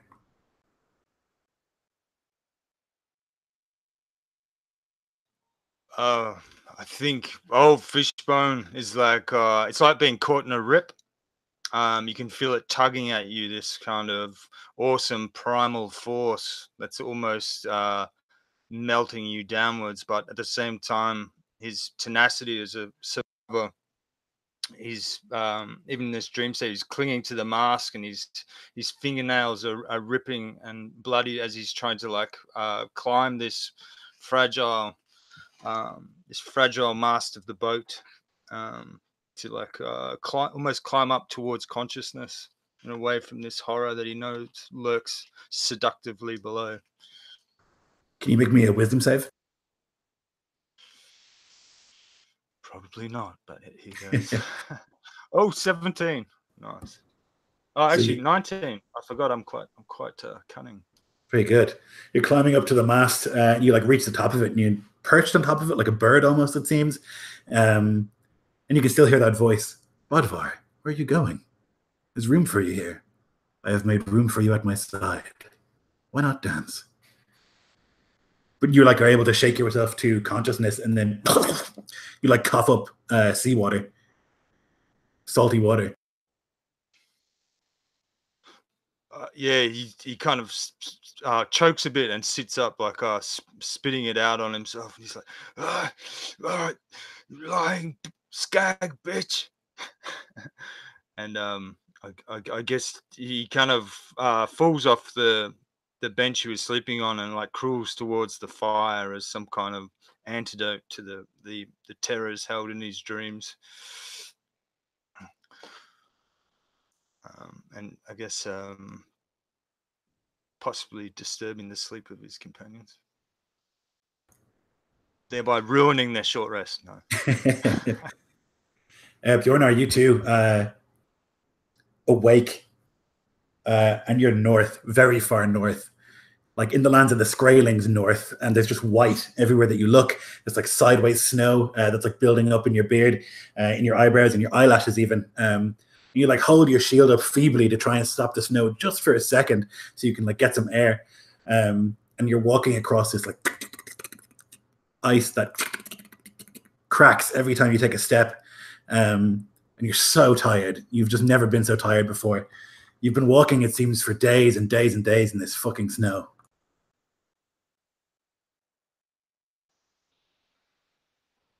Yeah, Bjornar is exhausted and he'll just grit his teeth, try to pull his fur tighter, and just gingerly step, trying to not break the ice.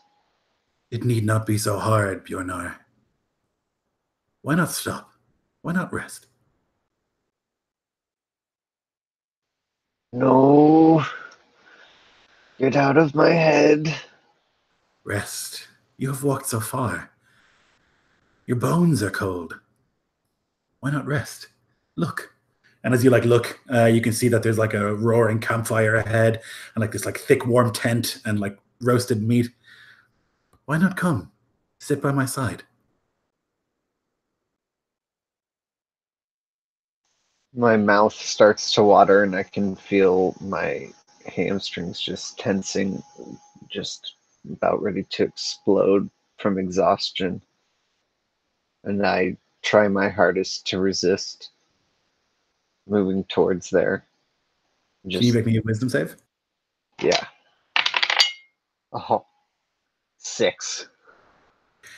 So you try, though your feet seem to move of their own volition.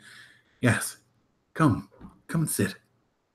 And you do, and it's warm, and there are blankets piled on top of you now, and it's cozy, and you can reach out and pull this meat off the bone without any issue. It's so tender, and chew upon it deliciously, and there's grease and blood running down your chin into your beard. It's so delicious. It need not be so hard, Bodvar. I'm just fully enjoying this relaxing, comforting feeling, digging into the meat as it thaws my beard and frigid fingers. And you wake up with this pain, really bad pain, and as you do, you pull your arm away from your mouth, and you have gnawed and pulled a chunk of flesh out of your arm, and it's bleeding pretty heavily onto the bear skin that you're on, and you'll take 6 damage from that. I'll just kind of start. Ah! Ah! Ah!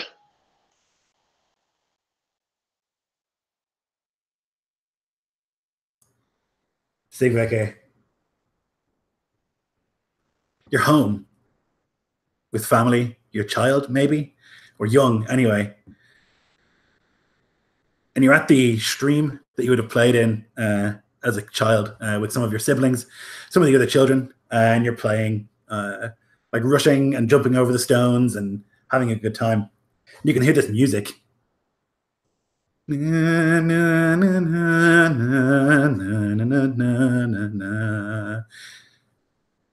over and over again, this same song, and you can see some of the your little sister, she's dancing to it and smiling, and they're many of them are holding hands and dancing in a circle, the way that kids do. Why don't you join them, Snjallrverkr?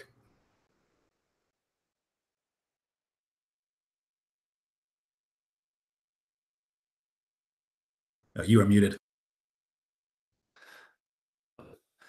So I think that I'm actually fully suited up in mail and my cloak, and I have my shield, prepared for battle. And it's a clash in my mind, these things that don't belong together in this scenario.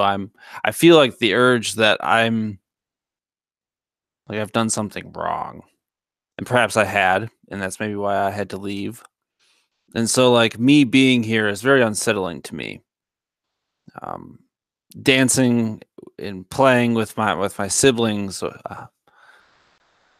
that's something that I can't ever have again. So the allure is definitely there. Na, na, na, na, na, na, na, na, na, na. Join them.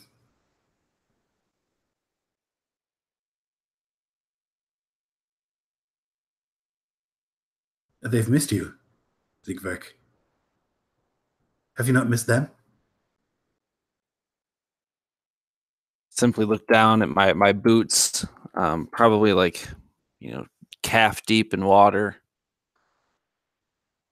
My arms are heavy. The shield feels heavy. This sword that I've held at my side since my father gave it to me and his father before him has never felt heavy as it does right now. It's the thing that separates me from them. I maybe even be holding it out in front of me.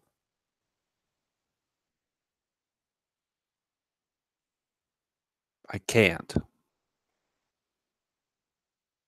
But you can. And you can feel these hands on your shoulders. Sort of like gentle massage. You can. You can go back. Anything you desire, I can provide. Just say yes.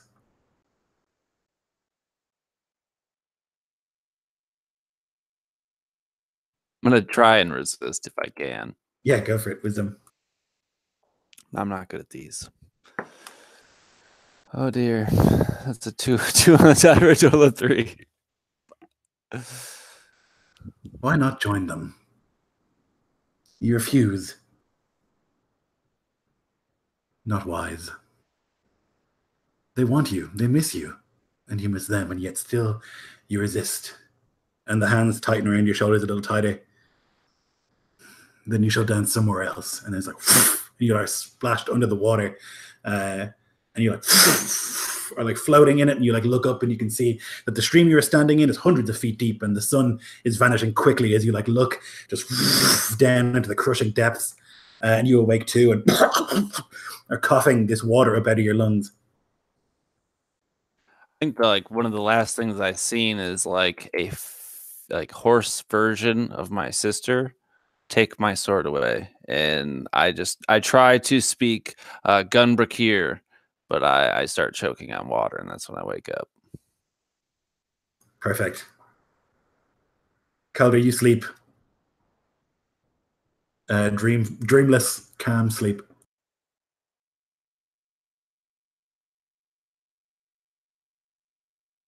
Do I take any damage from my failed wisdom save? No, both you and Bodvar will instead have a level of exhaustion. Bet. And so you do awake eventually. I would say that it's clear and cold. It's not. It's still raining. And it seems though, even though it's the middle of the day, not even, it's like early morning, it's not much brighter than it was last night. The constant black clouds overhead and the endless rain means that this place is never sunny and never bright.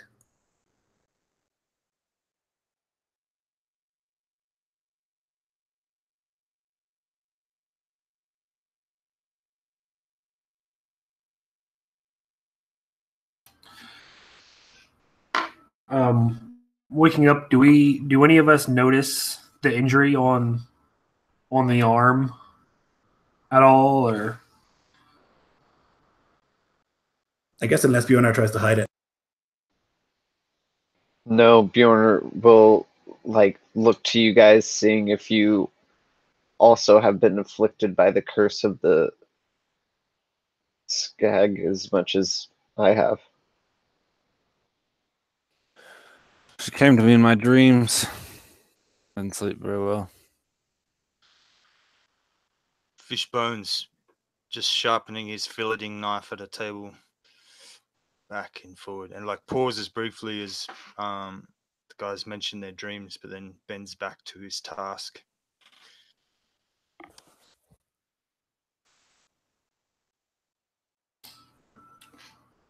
I had no issues in my sleep.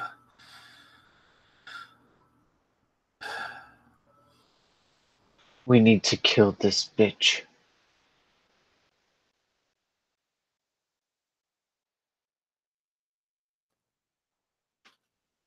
Yeah, Fishbone lifts the knife up and tests the edge, and then spits on the whetstone and goes, "Aye, and we can't kill her in our dreams.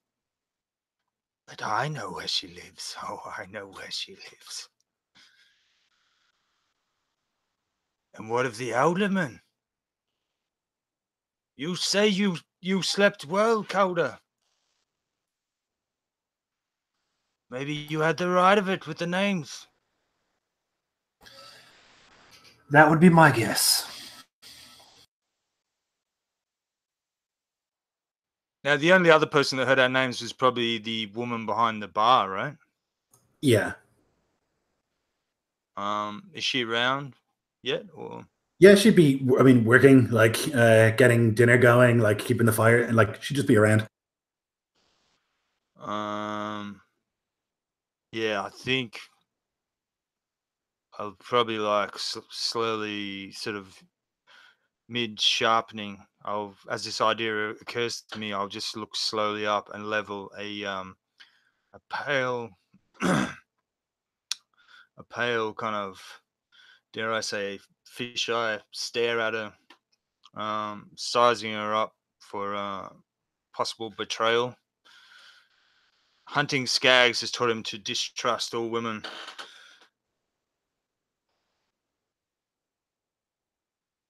So just basically, he wants to get a sense of like her manner, Okay. if there's anything complicit or she appears guilty at all.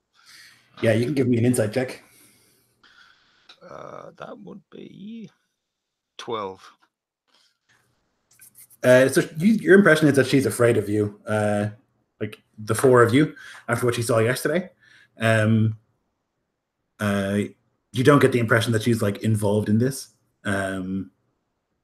She just seems nervous, but like more because she saw you like easily dispatch like a whole group of men, you think, and less so because she's like secretly manipulating you. Then again, you roll the 12, so who knows? I'll say, well, someone brought our names to the witch's ear. Then again, they have sneaky ways, these skags. They listen with the ears of rats and crawl into your bedclothes with the fleas. What's it to be, lads? Should we go to this alderman? Or you want to go straight for the skag herself? I think it's a trap to go straight to her. We should go to the alderman.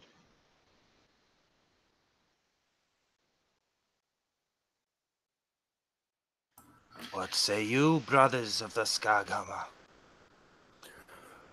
Rubbing his temples, I believe the alderman might be pressed for some more knowledge.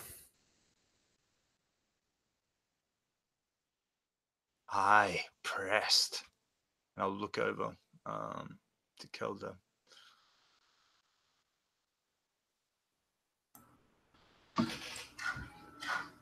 If it's the alderman you want to go to first, I have no objections. Personally, I don't see the point of going for the middleman when we're here to take care of the skag, but if the alderman is who you seek, then I'll follow.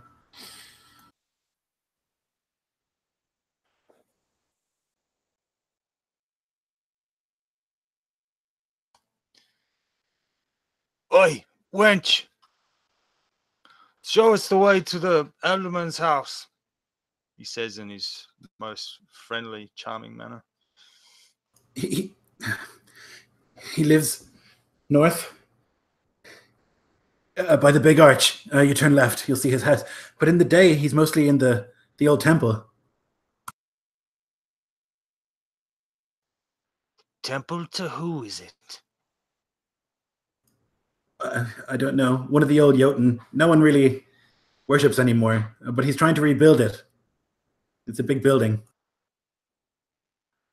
Can I remember if he had any amulets? Good question.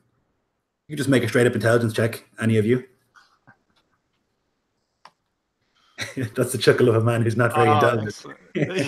I rolled under it. Isn't that what you need to do? I rolled a 4. -1, 3. So it's kind of odd, both Bjornar and Bodvar.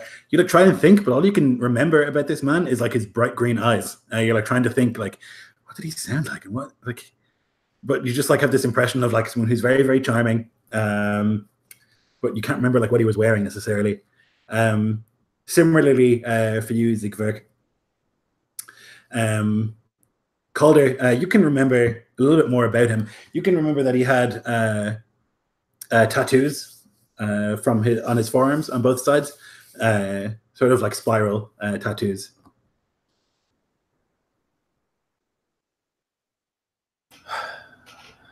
About all I can recall is some tattoos that he had around his forearms, but no amulets.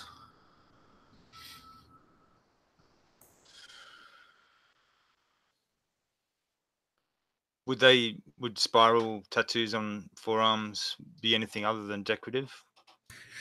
Kind of depends. If anyone has Seathwise or Lorewise, you could try and make a roll. Not I.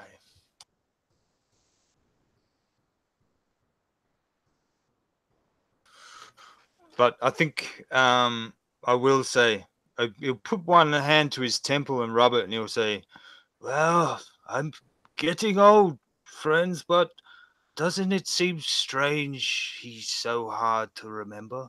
What was it he said about the skag? That she shifts form, was it?" With a 13 Calder, you would know that spiral tattoos are common among the Tuathans, who are like the people who live across the ocean from Iscloft. This like faraway island shrouded in mist. They worship different gods. They're like a separate people. If we're thinking about it in like our own terms, it's like mythic Ireland compared to mythic Scandinavia. So they tend to have like spiral tattoos and like smooth designs and things like that, and red hair. All right, so pretty much foreigners. Strange foreigners that we're not super familiar with. Yes. All right. Oh, I would definitely of them that they're more forgiving of magic and more likely to practice it than other like the Niskulfin people or Isklanders. Yeah, I would definitely let the rest of the group in on all that. That is very important information. Then let's go to the temple and confront him.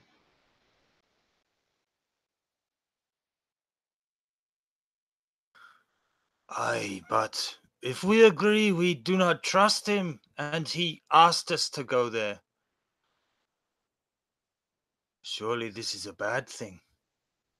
We must turn this to our advantage. He will be expecting us to go to the witch first. He was also expecting us at his home, not the temple. However, I still see very little point in talking to the Elderman, but it is the group's call. I will follow the majority. Well, it was also How far? request to go see the skag, quote unquote. Perhaps he's leading us astray there as well. He probably is the fucking skag. Anyway, foreigners, skags, they're pretty much the same. But how far away was the skags den? Like a couple of minutes, like 10 or so minutes maybe walk. What say I show you where the skag lives? Just in case. You never know, we might get separated. And we can see if she's at home. 'Cause I'm thinking, if there's a trap, maybe we can find her den empty and work some magic of our own.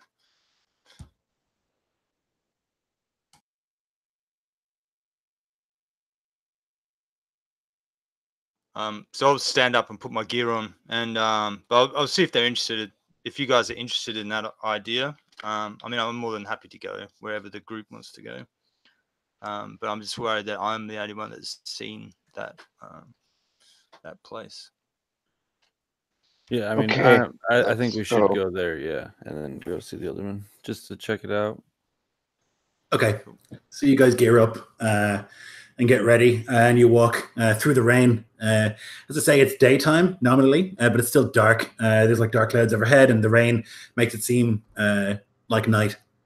But you're able to follow your way back there without any issue. Fishbone, and you can see, as I described earlier, there's this arch, like a Jotun arch. Looks like it might have been a Jotun doorway once, but now it's this like towering sort of like stone arch that's like half crumbled, and so half of it remains up above, looming almost as if it could drop at any moment. And like huddled in underneath that, somewhat sheltered from the rain, is a hut made of like wood covered in skins, and the skins stretched to create a sort of awning outside. You can see that there's like fires burning there, braziers and stuff, and there's obviously like things being dried there, meat, skins, and also herbs. You can like smell all of this as you approach, even through the rain, and you can hear this like singing, this like humming happening as you approach. And there is a woman, she's probably 80, outside, and she's like struggling to like hang up some of these herbs up into one of the hooks.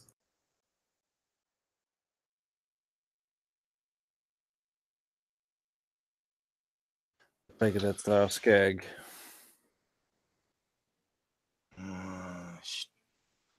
She's going to be a tricky one. I can feel it. I can feel it in my bones. And I'll say that's where that bloody bastard from last night ran to. Think he's still there. I think I'll say he was near to death. I think he went there for healing. I doubt whether he's left. Should we say hello? Cold.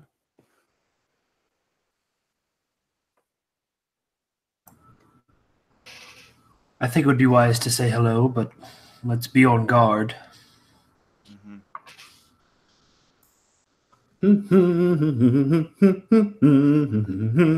Like humming to herself as she works, like oblivious to the fact that there are four murderous men standing not so far away.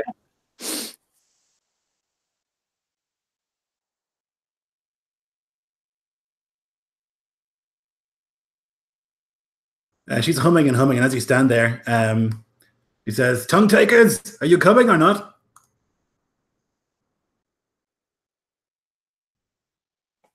You are expecting us then.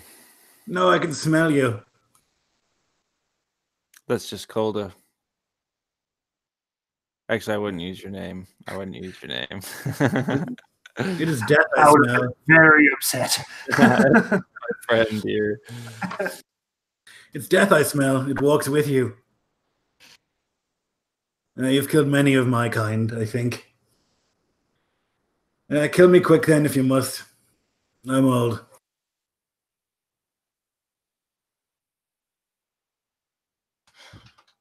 Well, you don't take much effort to plead your case, old woman. What difference will it make to people like you? You have already decided. Hearing this,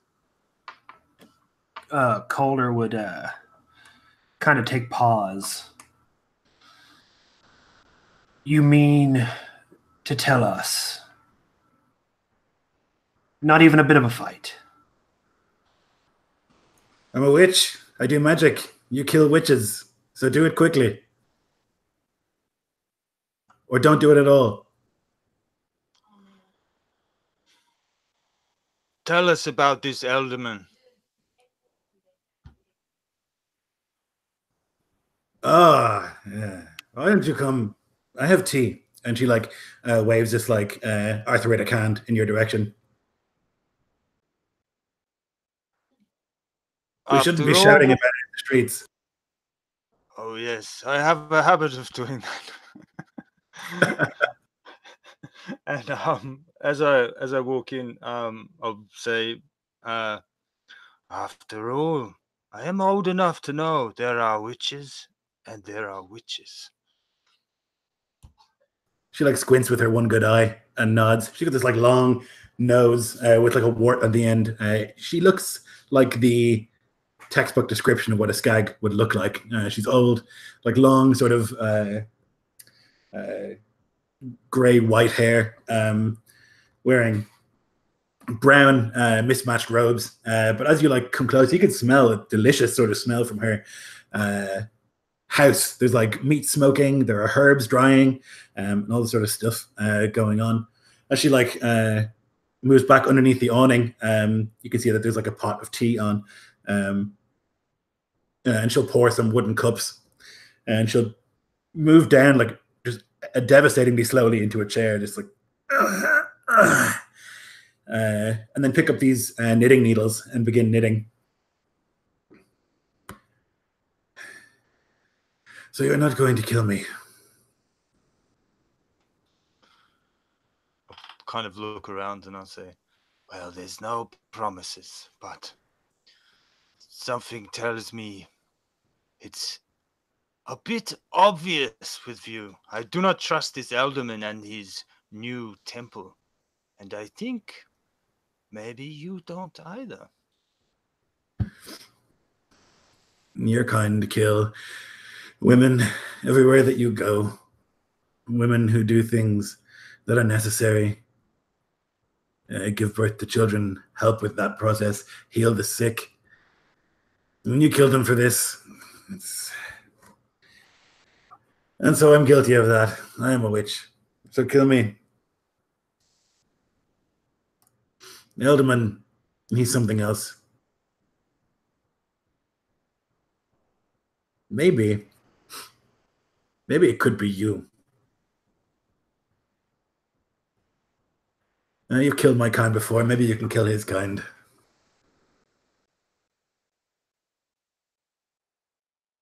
And what exactly is his kind? He's a witch. And you kill witches, so maybe you can kill this witch. But not this witch, and she points to herself. We switched the witches. She like cackles insanely at that.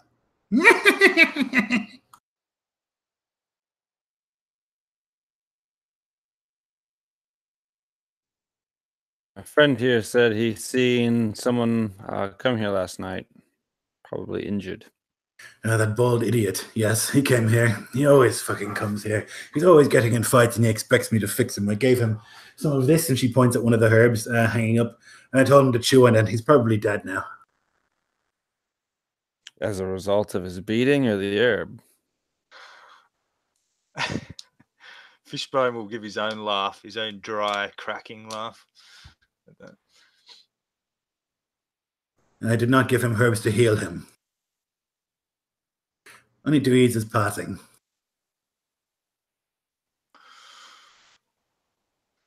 Very well.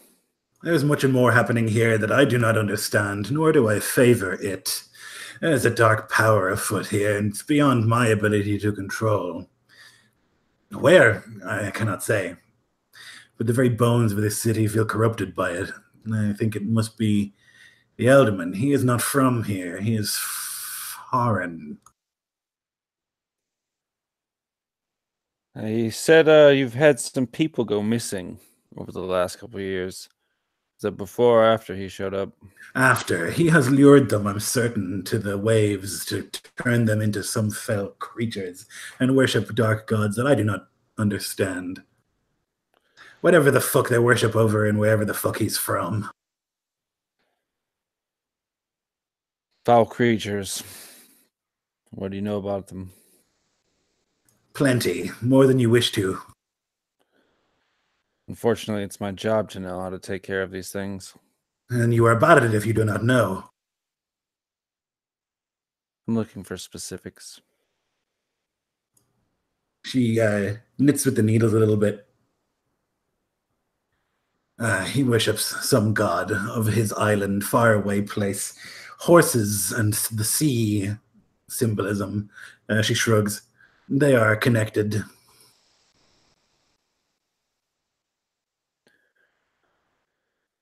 Very well. Close to Ran, the sea bitch, a different goddess, but similar design. There are echoes of the old faith in ours. As the seas cover the whole world, she's everywhere. And I'll spit and then kind of shift uncomfortably, like maybe I shouldn't be spitting in the middle of a hut. And maybe she could use that spit. Uneasy. Yeah, she looks down at it with this look that like your nana would give you if you spat in her house. Yeah, I think he'll try and cover with a bit of bravado, and he'll say, "You'd be right. We've killed many witches, but you'd be wrong if you think they're all midwives and herb givers and healers." You can tell yourself whatever you wish to tell yourself. You are murderers. You have made a life out of murder. That is fine if you are okay with it. You'll hold a blade and go to the corpse hall after. Odin likes men who kill women.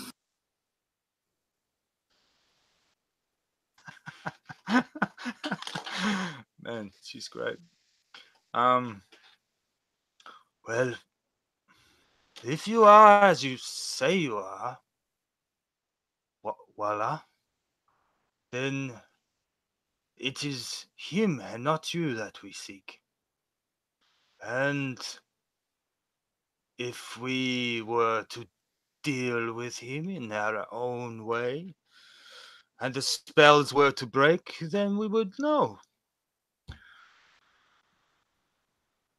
Now, if you would aid us in that task, then we would know perhaps that you are more of a help to this town and not a witch of the darker sort. She reaches down into this bag next to her chair and pulls out these like long sticks, and you can see they're carved with runes. And she picks them up and like closes her eyes and like mutters something, and then throws them up into the air, and they land on the ground. And with like unexpected speed, she like gets down on her hands and knees and like examines the sticks in the way that they've fallen. Yeah, all right though. Yeah, and she's like muttering the names of runes and like looking at them pretty carefully, trying to determine. It's possible, and she gets back up into the chair. It's possible that you can kill him, but you'll have to be quick. Things are happening now. And she reaches into that same bag, and her arm goes up to her shoulder somehow, and she pulls out this thing, this little, like a coin purse, like a little piece of cloth bag. And she opens it up, and she pulls out a tooth. This is his tooth. He who holds it will have power over him. Which one of you shall carry it?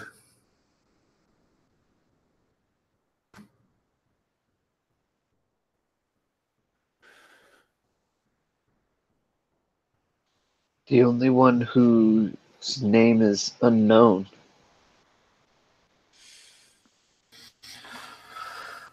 I'll take it. Sure.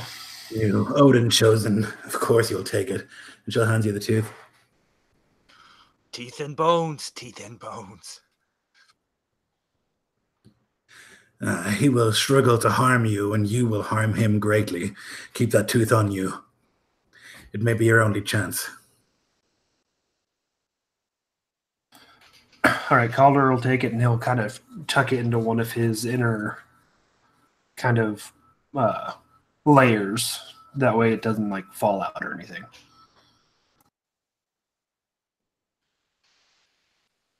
The runes say you will likely die. She says with just sort of casuality. She looks back down at the sticks. But you will probably succeed. Well, as long as we succeed. Seems as if that threat is kind of also unfortunate side effect of our profession. Yes, it's unusual that this one has lived so long, and she points a bony finger at Fishbone. I do long for a rest, but it is out of my hands. Just hold on to that weapon. You don't want to end up with the corpse ripper. Yeah. The corpse ripper is the said- dragon that's at the bottom of the world tree that like chews on the bodies of the people who die poorly.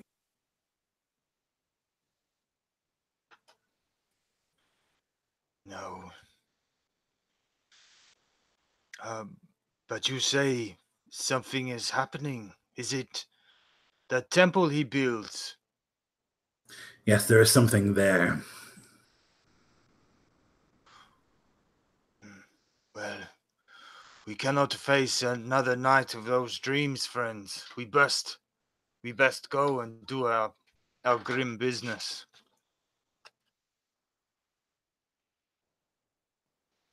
Yes, I thirst for the blood of a witch. And he'll kind of like look at the witch in front of him intimidatingly too. And if we come back, which I'll kind of wag my own bony finger at her, we know which herbs not to take. You don't know your arse from your elbow.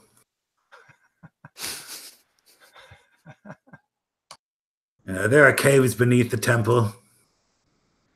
In the black stone there. I cannot see through the stone. My vision does not go so far.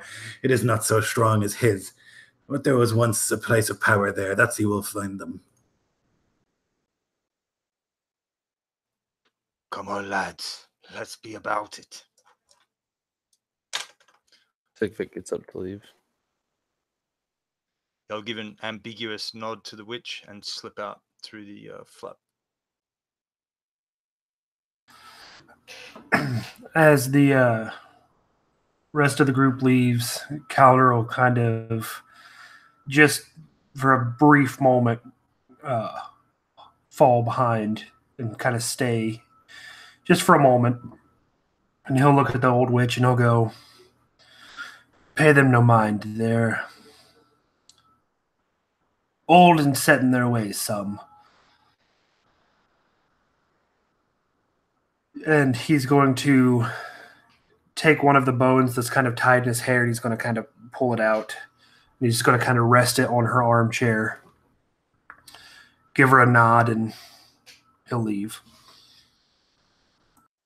Yeah, she looks down at it and then up at you with this sort of enigmatic expression. It's hard to see or understand what it might mean. And so you push through the town, heading towards this temple. It's at the end where the coast is. There's like this rope bridge that leads across what was once a Jotun temple, now mostly ruin. You can try and cross this like rickety rope bridge that like stands maybe 20 or so feet above the water, where you can see up above. It's basically this like island, not even an island. Interesting parts of the coast. Of coasts, you'll see occasionally these like stacks of stone that like are separate from the coast itself. On one of those, basically, the Jotun built their temple, really a tower more than anything else. And it once towered literally above the landscape, though now it's really just the bottom foundation floor that remains, and many of the stones have like crumbled and fallen into the water all around. And you can see some of them like sticking up. You can see notably there's like a hand of what was obviously once a statue that like sticks out of the water. It's like covered over in moss, and there's like a seal resting there upon it. And yeah, you can cross this rope bridge that like shakes unpleasantly in the wind and in the rain, though it holds, thankfully, as you cross into the temple itself. You can pass into Lloyd, this. Yeah. If at all possible, I might hold up a hand and see if I can stealth forward to kind of just check out the area. Yeah, certainly.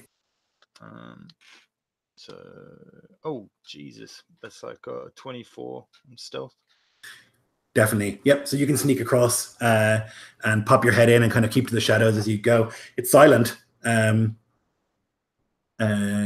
Although maybe you can hear this familiar music, although you've kind of heard it like in the back of your mind a lot since you've been in this town. So who knows? as you like enter into the room, you can see that the roof is like mostly collapsed, and there's like massive chunks of it that are missing, and the rain is like pouring in and pooling in different parts of the temple. There is a statue here of what was once a great horned man with like an axe on his shoulder and his other arm sort of pointing. But you can see that the eyes of the statue have been scratched to pieces, and like it's been defaced all over, and daubed in this what you think might be blood. Who knows? It's brown anyway. It says Mananon Maclir Egardu, which is not a language that you understand.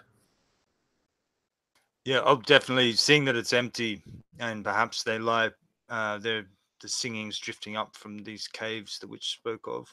I'll wave the guys in, obviously, and see and look from face to face, see if there's any recognition of this statue or anyone has anything to say. So I don't imagine any of you speak Tuathan. If you have lore-wise, you could try and make a check to piece it together, but it's hard. Yeah, not so much Tuathan, but perhaps the statue that's been defaced. Whether that is a Yeah, certainly. Yeah.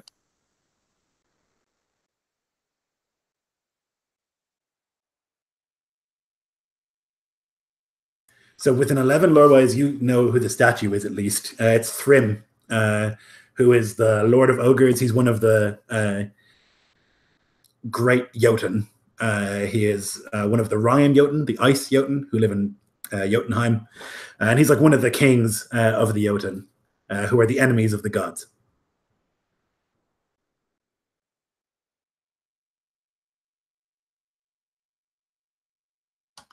So we don't mind that he's been defaced, basically. Yeah, it's kind of tricky because people do worship the Jotun when it's necessary. It's a big pantheon, you know. So sometimes people do worship the Jotun if you want to do a certain thing. Like Aegir is one of the Jotun who's like Jotun of the sea, and so people will pray to him the same way that they pray to Njordr if they need to go on a journey or something, you know. Though ostensibly everyone worships the gods and not the Jotun. People who are needful will pray to the giants as well. You've kind of sacrificed to them to Yes, avoid their wrath. exactly. Yeah. I see. Perhaps they're in the caves below. Let us see if we can find some way down. And yeah, I guess that's what I'll go looking for, and if we want to move into the temple. Yeah, a little bit of searching. It doesn't take long. You can find that like some of the debris has been piled in a way that doesn't look like it happened accidentally. And like peering and peeking down there, you're able to pull a little bit of it away. And you can hear now louder this from underneath. Certainly, and you can like pull away some of that debris and see that there are stairs leading down. We must approach cautiously. Yeah, Fishbone will go through his ritual of checking all his weapons. You know, his knives slide easily in their scabbards and within easy reach. We'll have to pile onto that skag, all of us. But perhaps I can get close enough to sink my hooks into him.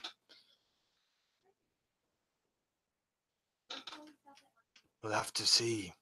How soft of step are you boys? Is anyone wearing like heavy armor? I am. Also, does it sound like just one person singing the song, or is it like an instrument, or it's like a chorus and an instrument? You can definitely hear like a harp being strung. He's got his pits. But yeah, I am wearing heavy armor. I am more worried about him getting into our minds, like those with his dream magic.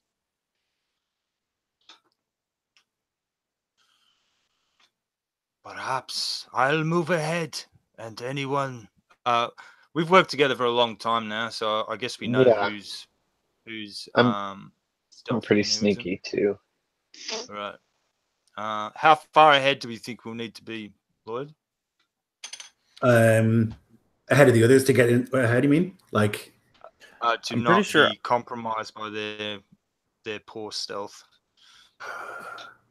um, 30, 60 feet. yeah, probably 60 is reasonable. Yeah, I think that's actually rules as written, actually. So yeah, we'll try and do that. Anyway, we move out to a distance whereby we gauge. Yeah. We can accomplish that. I mean, I think I would just be following, just within that range, within eyesight, I guess, to follow up. So as you begin to move your way down, you can see that there are steps here that were carved for giants. And so they're 6 feet each, the steps, which are too big for a human to walk down comfortably. But someone has crudely carved a human sort of ramp into the stairs to try and make it possible for someone to like slowly make their way down, rather than climbing down a 6-foot step every now and then. And as you like make your way down, you can see that there are crude carvings covering basically every inch of these black walls as you make your way down.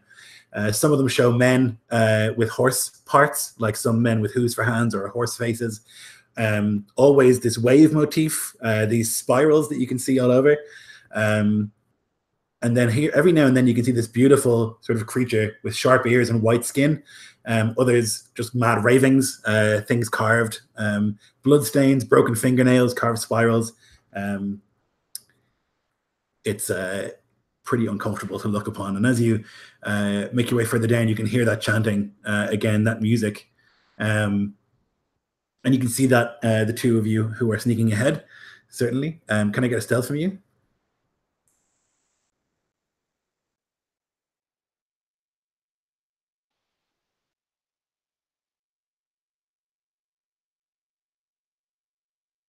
Is Calder back with me? I think so, yeah. Yeah.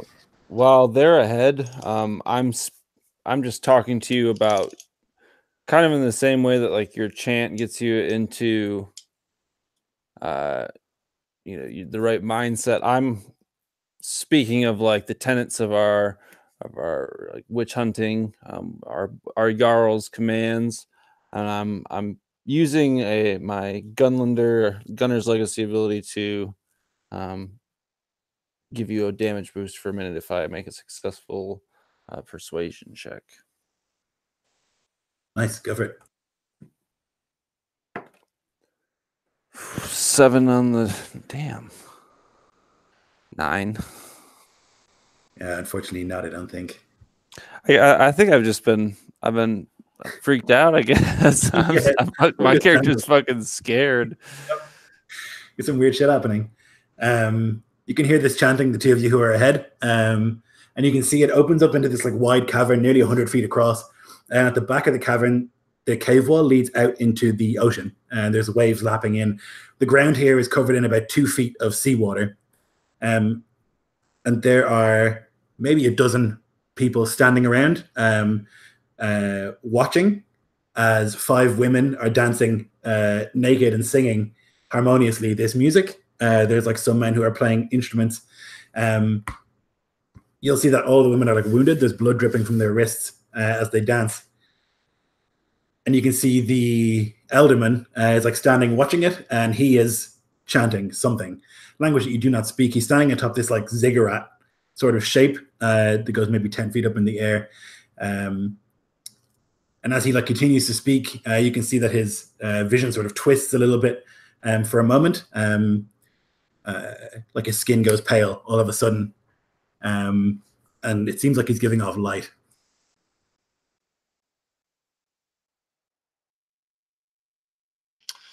Now, for the potentially impossible task, is it? I look around and see if it's at all possible to circle around and come up the back of the ziggurat for an attack on this luminous. It would be possible. It'll take a couple of rounds to get there, if you go the long way like that, but it is possible. I'm gonna try and harpoon myself in Elderman. Wait for my signal, whether it's my failure or my attack, I say to Sigtrek. Or Bjornar. Oh, Bjornar, sorry. Cool. I'll nod and knowing. Yeah, and I guess I get down and probably like belly crawl almost through the 2 feet of water. Yes, we'll see how that works out. As you do, he like finishes one part of the chant, and you can see that 4 of the men who are standing around begin to like writhe, and you can see that like hands come out of their mouths and like pull their heads off basically, and out of them crawl these horse creatures as if they've just been born. They're like covered in goo, and you can see their like elongated faces, and they like crawl out of them and making these like hideous noises that weirdly and upsettingly mix with the music in sort of a strange harmony, and they move over towards the women who are dancing. Also, sorry, I mark him as my quarry. Yes. While I'm doing. Now the other 2 are coming down the stairs. It's unlikely that you'll be able to remain hidden. What do you want to do? Do you want to wait, like Bodvar suggested, or do you want to? What's the plan? Yeah, I want to try to motion you guys to like wait just out of view for a second.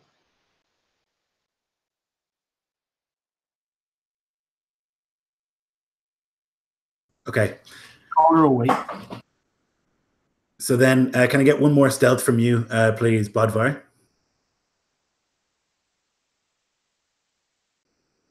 That's a 4 on the die, plus 5, 9.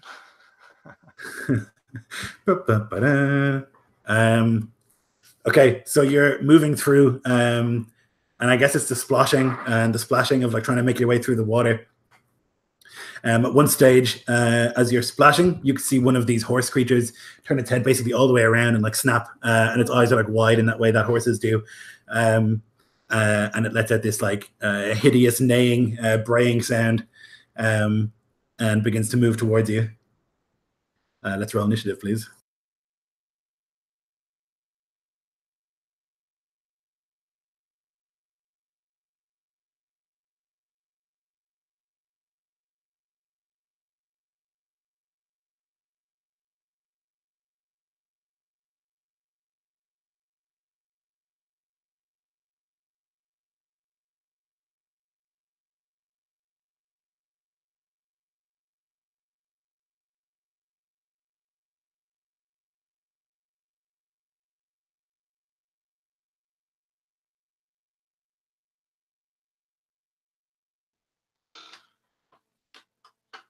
What a perfect place to be, half submerged in water by myself. You did half the drowning for them. Oh, I've just got a few abilities that, yeah, don't know. It's one shot, man. Yeah, for sure. It's worth a go as well, because if you get somebody and they're not expecting it, you can literally kill them in one go. We had a Jarl die, player characters, Jarl die to a Night Hunter once. Okay, so there's this chanting that rises, and you can see like the thing like turn to look at you. And as the chanting continues, the level of water increases by a foot in this area. So now it's 3 feet, which is definitely difficult terrain. And then it's Fishbone.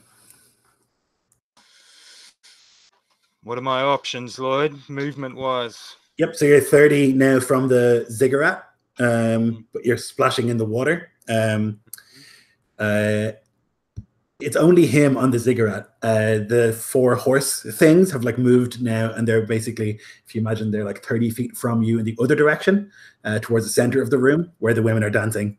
And then there's on the other side of them for 30 feet, there are the remaining like thugs and people who like serve Skaghamarr. And how far back to the entrance where my companions will be appearing? That would be another 30 in the other direction. It's a geographical idea. You're 30 feet from everywhere. Yeah. Right in the middle of the shit. I think he'll sprint towards the ziggurat if I can Okay. get onto dry land. So that would be a dash. A dash. Move, I Yep. guess. Okay. Yeah. So you just like you're trying to move through the water, and you've got all that resistance, but you're able to make it to the ziggurat. If I can at all angle that, so maybe it makes it a little bit more difficult for the horse-faced creatures to Yes. to get directly to me. Sure. Okay. Conqueror is chanting, and you can see now as you get close that like his skin is partially translucent, and occasionally he seems to like flash as if he is someone else. His hands turn from the hands that they are to these delicate sort of long-fingered hands. His ears become pointed for a moment, and then back to his normal ears, like he's in the middle of becoming something else. And he will look in your direction, and I will need you to make me a Constitution save, please.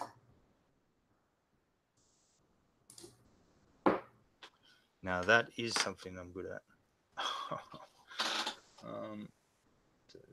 19, 22. Okay, nice. So you'll only take half. You'll take 5 force damage, as you can feel like this like force crush around you, as if like some great hand or like just the very air itself was like squeezing you. That is his turn. He'll try and make some more horsemen. He gets to do that once on a recharge.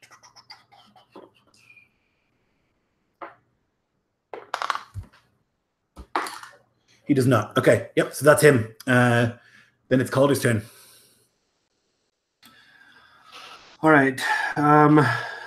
Seeing my friend make his way, seeing these horse creatures kind of writhing around and making these horrible noises, knowing that this is it, I'm going to, since I do not have the allotted 10 minutes, I am going to spend 2 of my hit dice and my turn to get myself in my berserking state. Sick.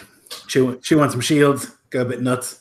Yep. It begins to overtake you, and as you like work your way into it, you can begin to hallucinate as you like drink upon the mushroom tea. And if ever was the time that was a bad idea, it is in this hellscape. But nonetheless, you'll be a terrifying warrior when it's done.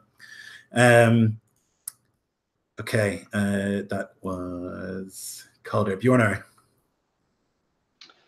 So, seeing my companion Fishbone fail, I want to call to the other 2 who seem to know what's going on and just, yell a battle cry. And I want to go and throw a hatchet towards Skaghamarr. Okay, go for it. Okay, well, that is 21 to hit, and it is only 5 damage. Okay. If it is, yeah, it hits like a grazing blow.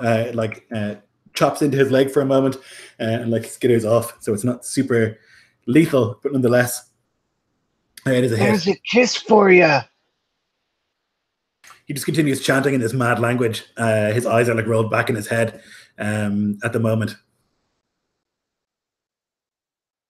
Anything else from you? Do you want to move into the water and towards him, or? Yeah, I do. And I want to not be using my shield, but just wielding 2 long knives. No problem. T-axis. Okay. Sigvik. I think it would take me my full movement to get to the room. I believe that was how far back we were. That's right. Yeah, so that's what I'm going to do. Okay. The horses are going absolutely insane. These like disgusting horse creatures. They're like braying like crazy, and 2 of them are going to turn and rush towards you, Fishbone. They do have a swim speed, so they will be able to get there, even with the maneuvering. And they're going to try and drown you. Okay, one of them misses. The other gets an 18 on the die, which will likely hit you. They are inspired by this band's presence. Okay, so you'll take 7 bludgeoning damage, Fishbone, and you will be grappled by one of them. And that's 2 of them. The other 2 are going to rush towards you, Bjornar, to the base of the stairs, basically, where you are. I'm going to try and do the same thing to you. Oh, boy. So one of them misses. Another one gets a critical hit, unfortunately. Oh, great. And you don't have a shield yet, right? No. I do not have a shield. Okay. This potentially will suck in a major way. Okay, so it's 10 bludgeoning. Oof. You want to roll for the brittle wound bit, or do you want me to roll it? Can I roll the number and you just tell me what it is? Yeah. Cool. So a D12 and a D20. 8 on the 12 and 6 on the 20. So it's your arm.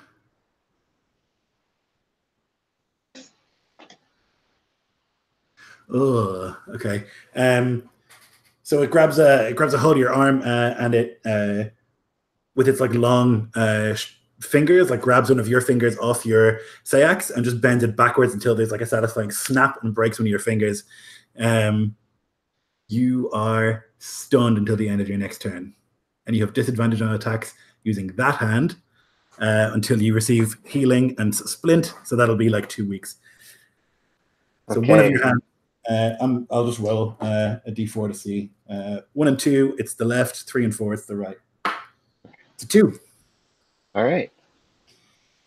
So yeah, one of your fingers is broken in a disgusting, satisfying snap, again, depending on which side you're on. There's like this crunch as it pulls the finger back, and your finger does not go back to where you want it to be. Okay, that's its turn. That's the horse's done. The water level increases, goes up another foot. So now it's 4 feet of water. At this stage, you're basically swimming.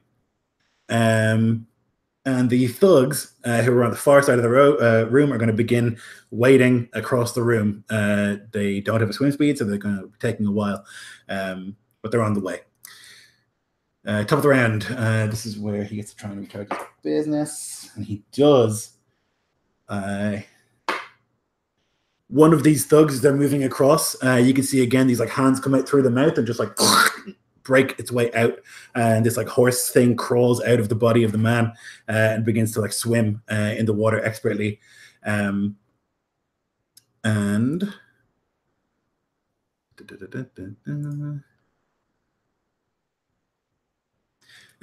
you can hear this. One of the women with like a screech again, like in rhythm and in harmony, plunges a knife into her abdomen and like saws across, filling the water there with blood and getting a step closer to completing the ritual.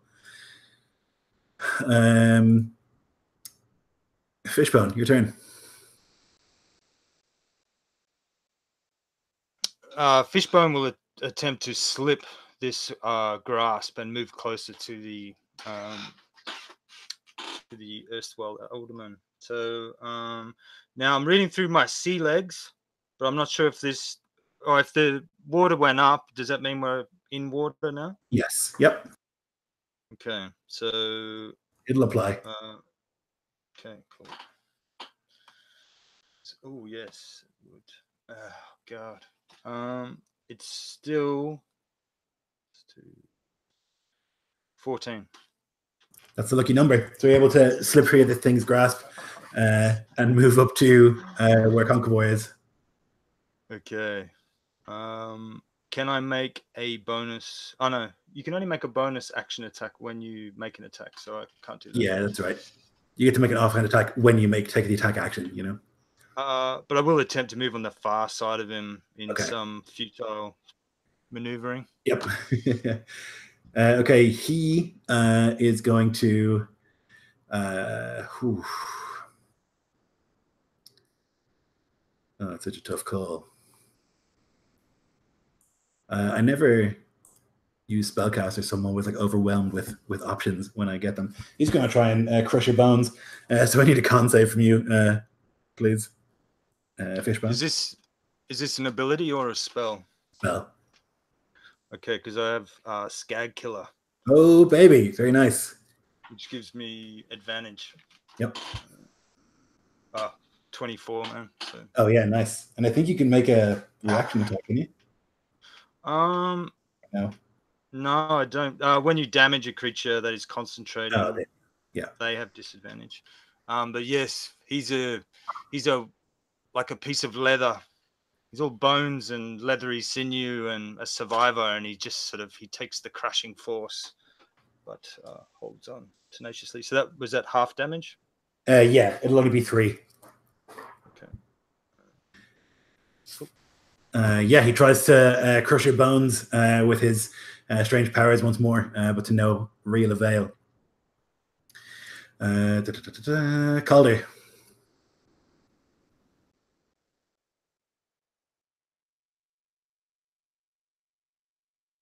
All right. Well, basically, since I was kind of holding back, but now I'm in my fully berserking state, I'm basically just going to try and rush the nearest enemy that I can. If I can get to them, that's awesome, and I'm going to make an attack. If they're still too far away because of the difficult terrain, I'm just going to keep plowing through. Okay, I think you were up where Snjallrverkr was. So yeah, if you run this turn, you'll be at the water basically, because you guys had stayed further up, I think, to hide. Yep. So that'll be what I do. Okay, Bjornar. Okay, so I first want to try and slash and stab at this guy with both of my knives. Okay. Who just broke my finger. Yep, so you have disadvantage on the second one. Yep. The first is a 14. Yep, that hits.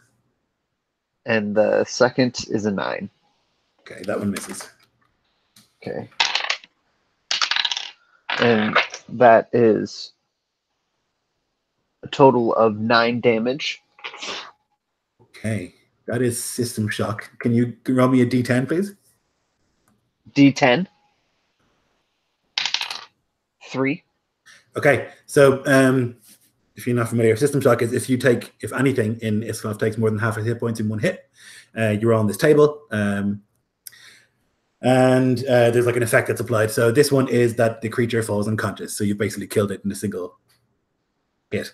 So you like slice, and it cuts deeper than you expect, and it bleeds deeply into the pool and like falls away from you, falling unconscious beneath the waves.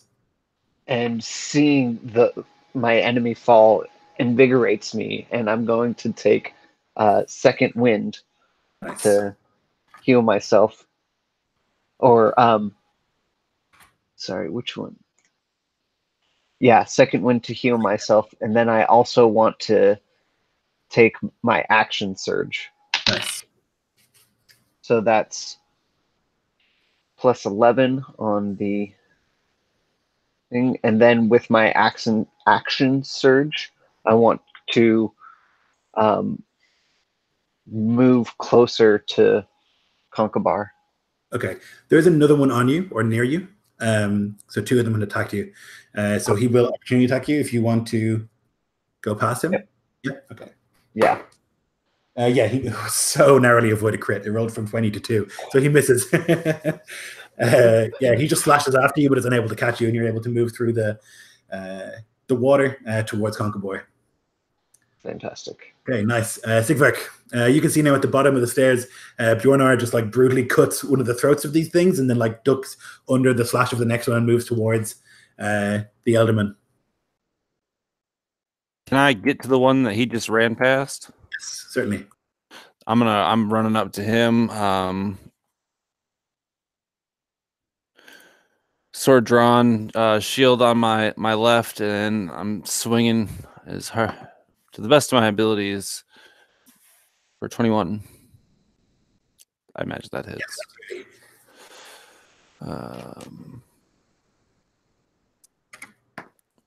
For a total of 10 damage. Okay, can you remember D10? Absolutely. 7. I think that means it cannot take reactions until the start of the next turn. So if you wanted to run past it, you could do that. I'm gonna shield bash it. Oh, nice. As a bonus action. Just because I imagine I don't think I could get that much farther with my movement. Jesus, I hit like a tank, 8 damage. Whew, that's gonna kill him. So yeah, I almost actually imagine that I probably shield bashed him first. Like he's turning to go for Bronyar, and I come in and just deck him in the side of the head, and as he's kind of turning around, I swing upwards with my sword and cleave across his chest. His organs flayed out in front of me. Delicious. Yep, they spill black and like eels into the water. When I get system shock on somebody, I can my weapon shines bright against the luminescence of this cavern. Gunbrakir has inspired Fishbone. Fishbone, you get an extra D4 on an attack roll.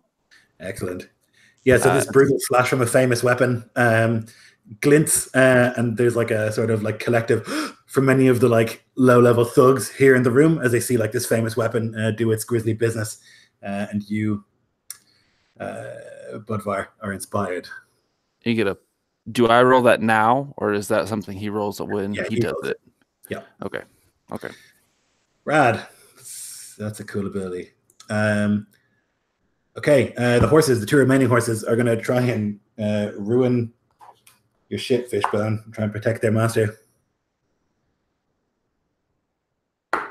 That's a miss. And a 4, so 2 misses. They're trying to get, you're too slippery. They're trying to get you, but the old man has life in him yet, and he's ducking and dodging as they like clumsily swing their big arms trying to get at you, but are unable to do so. The water rises once more, and the thugs now are basically forced to swim across towards to try and save their master as well. Let's see if we can make some more horses. Nope. You see another of the women disembowel herself in the blood, bubbling now around the center of the room as the music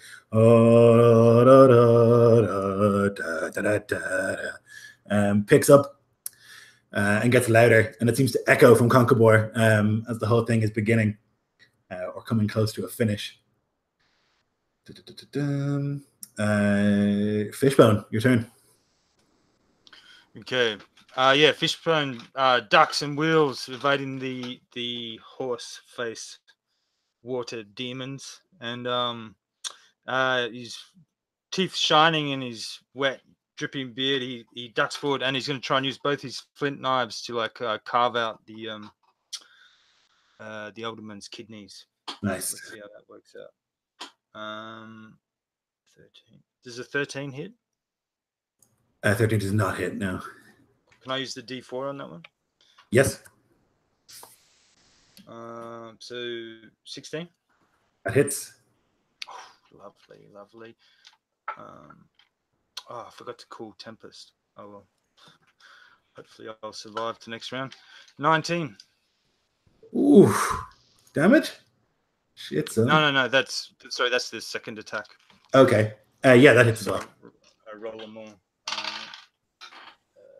So 6, 12, 18 points. Very nice. Yeah, so as you say, into the back of the man. He has disadvantage to concentrate, does he? Yes. On 2, so that's 2 attacks. Ooh. But that would be separate damage, so that would be so it'll be 10 for each one then, right? Because it's either 10 or half the damage, whichever is higher. Yeah. Okay, so he succeeds in the first. and succeeds in the second. Okay. He's able to somehow keep chanting, despite having knives shoved into his back. Although maybe it's not even him chanting anymore. The sounds coming from his mouth are somehow too like sibilant and too baritone to be coming from his mouth. They're like a mix of high-pitched baritone. It doesn't make any sense. And it's both pleasing and deeply disturbing to hear. That was Fishbone. Now it's him. Yeah, he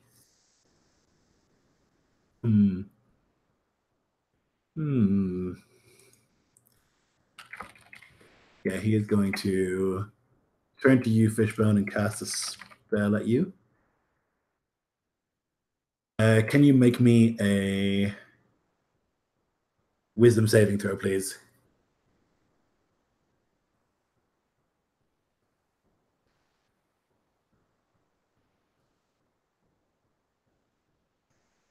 That's highest roll is a 12.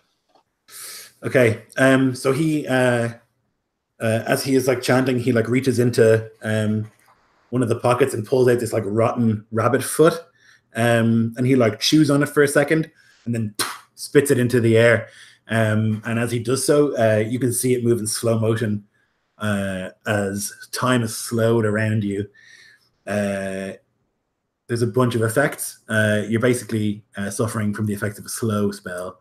Your speed is halved. You have -2 to AC and Dex saving throws. You cannot use reactions. I'm just going to paste it. It's easier.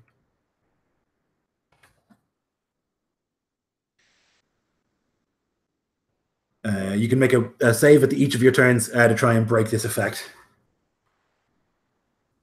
So yes, time just seems to slow for you, and everyone seems to be moving so quickly, and you're like moving through jelly or something, just having such a tough time trying to keep up. That's going to be his turn, and then it is. Oh, he's going to try and make horse. Does not. Then it's Caldy. All right. Have I gotten any closer to any of the enemies?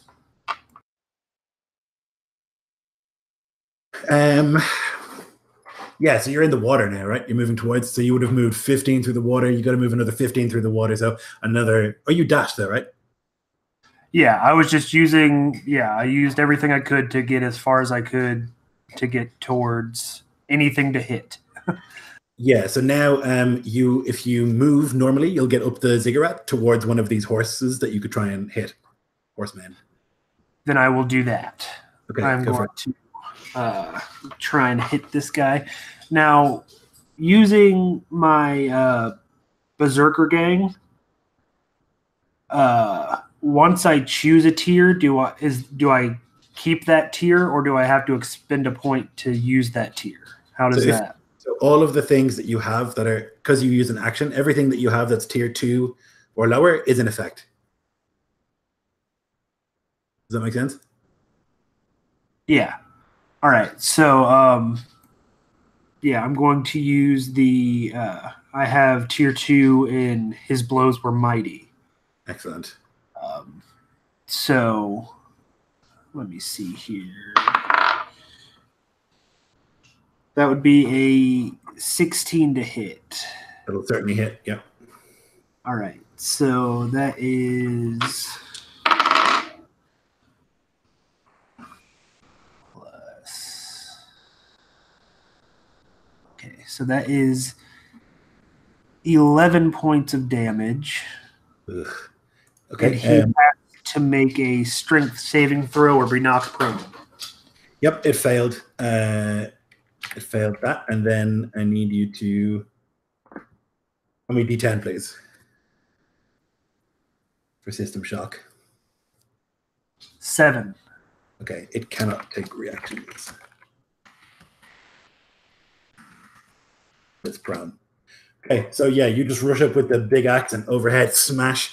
It like hits it in the shoulder and it falls down into the water with this spray of blood, and it does not get back up, though it is not dead quite yet. Conk of War Calder. Okay, Bjornar. So as I make my way up to where Conkabar is, The adrenaline basically carried me from the last killing, and I can finally feel my finger just throbbing excruciatingly, and it takes me down for this round. Perfect. Yep, you had somehow ignored it, but now the pain floods in, and you have to take a moment to gather yourself. Snjallrverkr. There was still horsemen in between myself and the ziggurat. Yeah, so they're on, if you imagine you're looking at it, they're on the closer side to you than they are. It's basically them, then Fishbone, then Conqueror. I'm not trying to circumvent them. I'm gonna go ahead and take my movement to move as close to them. Would that get me within range of a melee attack? Then yeah, I'm just gonna stay true to what I know. I'm gonna try and hack and slash this guy to pieces. Right on. 18 for a total of 25. That'll hit for sure. One of the horsemen, yeah? Yeah. Not as good. Total of 7 damage. Okay.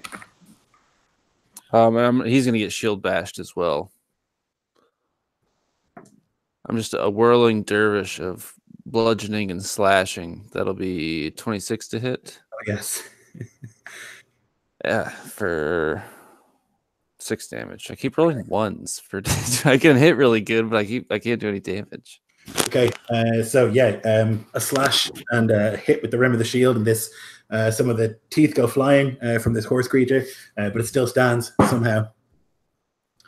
Okay, the horses. The one on the ground is prone and cannot take reactions, so it's now going to take its movement to stand up, and then it's going to try and hit you,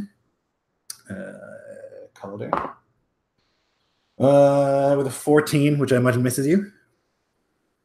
It misses. Okay, and then the one by you, Snjallrverkr, is going to try and hit you.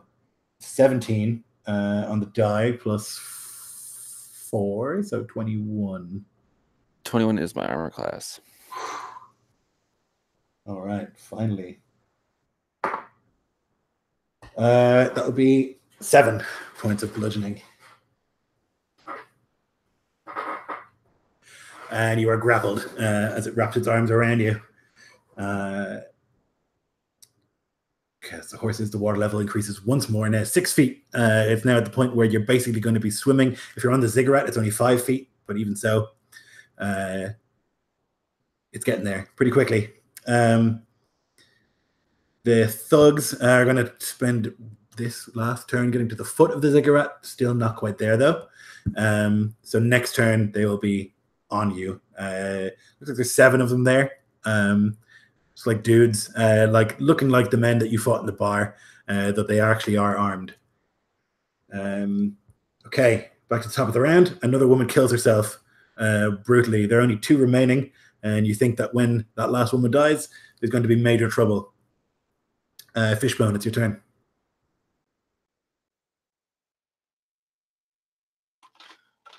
Fishbone only has eyes for Conqueror. So yeah, moving through like a syrupy slowness of an almost drowning man, he reaches out for him again with his flint knives, and I am going to remember to trigger my Tempest this time. So let's see. Now I don't have. Did I have any negatives on attack? And no, from the slow, you either take an action or a bonus action as part of it. Okay. So how does? Sorry, I just have to see. Use one in each hand. How does that work with Tempest when it's considered one hit? So, that would still require a bonus action, though. Okay, so I'll just attack with one knife this round. Okay. 21. Yes, sir. And 6, 9 points again. Okay. Yeah. Okay, this Conqueror lad is bloodied. They're not dead. Let's see if he makes his concentrate. Actually, do I get to make a save? You do get to make a save, yeah. Okay. Oh, that's better. 17. That's it. Yep. Oh, Nice. As you like dig the knife into his flesh, all of a sudden, everything begins moving at normal speed again, and you can feel your heart pounding from the sudden change. Fishbone Conqueror is going to. Yeah, I guess we've got to go big or go home here. He, as he is chanting for a moment, it seems like whatever it is that's coming materializes for a second, and you can see that it is beautiful, stunningly beautiful. It's like floating in the air. It's got this face that looks like it's carved from stone, pointed ears, it's long white hair, perfectly white skin, long clawed fingers. This is an elf, and it is the most beautiful thing you've ever seen, but also the work of every nightmare that you've ever imagined. It's too perfect. The angles not correct for this world. It doesn't make any sense as you look at it. And there is a great horror that comes upon you, all of you who see it. I need all of you to make a wisdom save, please.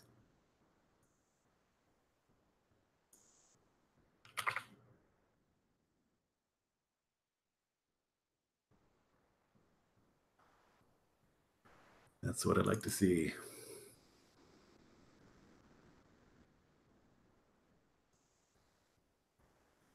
Oh boy, guys, this is not going to go well.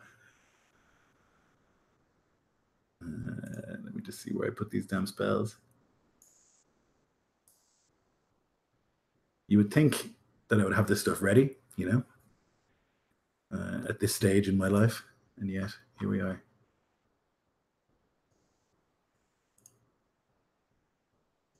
Okay, so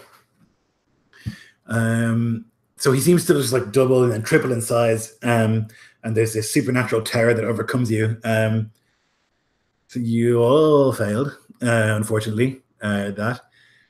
So you claw immediately at your eyes, trying to like not look at this thing anymore. Just the sheer horror of it. So you each take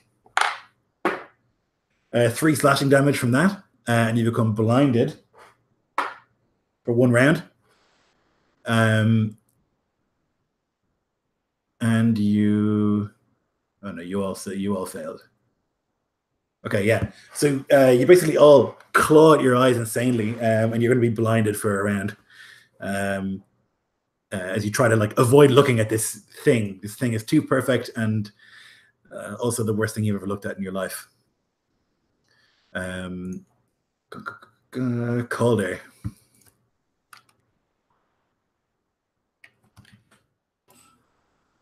Well,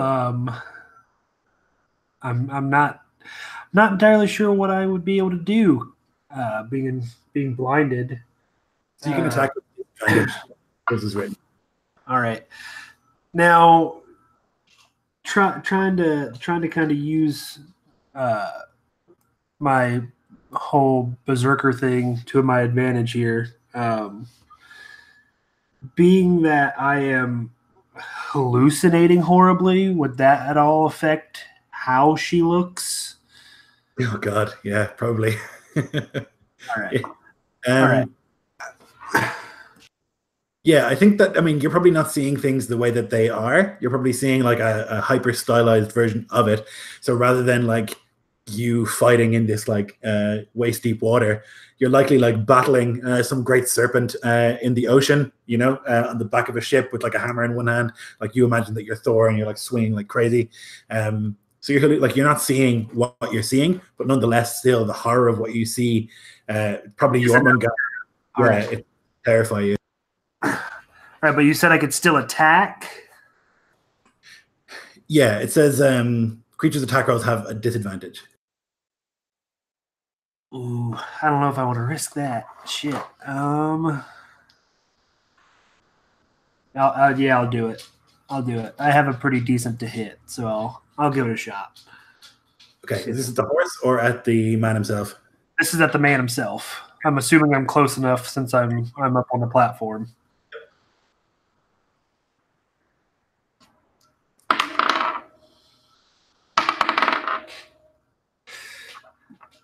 15? 15 does not hit. Okay. Just barely. Maybe you like do a sort of scything cut, and it cuts some of the tops of his hairs off, but not quite enough to connect solidly. Bjornar. Bjornar is also wildly swinging, just trying to get this horror removed from his sight. 14. 14's not going to do it. Okay. All right. Sigvark. I'm grappled. Yes. I feel like he's interposing himself between me and my shield, and I'm just going to try and like bring my sword down from behind into this guy. With disadvantage. 12 and a 7, so total 14. Is this to hit Conqueror?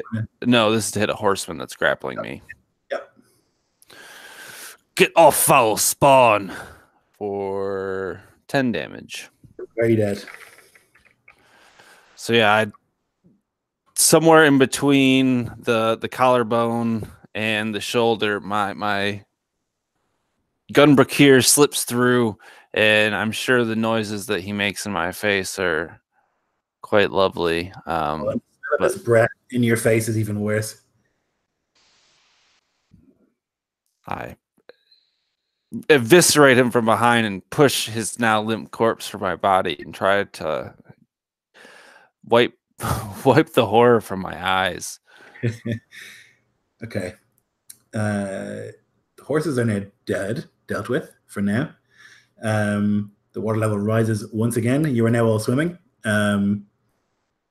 which means disadvantage from moving around, I think, if you're in heavy armor. The thugs now reach the platform, and they're going to swarm upon you. There are 7 of them. The 3 of them are going to run to you, Bjornar. Oh my god. Okay, so none of them managed to hit you. You have an AC 18, right? Because of your... Yep. Yeah. Bullshit. Okay. Another 3 are going to rush towards... Who wrote this? Towards Calder. God damn it. And then the final one is going to rush towards you, Sigvark. All right, so they all miss 7 fucking attacks and nothing above a 12. So they rush forwards and they're like ineffective. They're like swinging out, though they're underwater, and so it's difficult to like shank you with the necessary knives and everything else. They can't get a good grip and they can't get a good strike at you.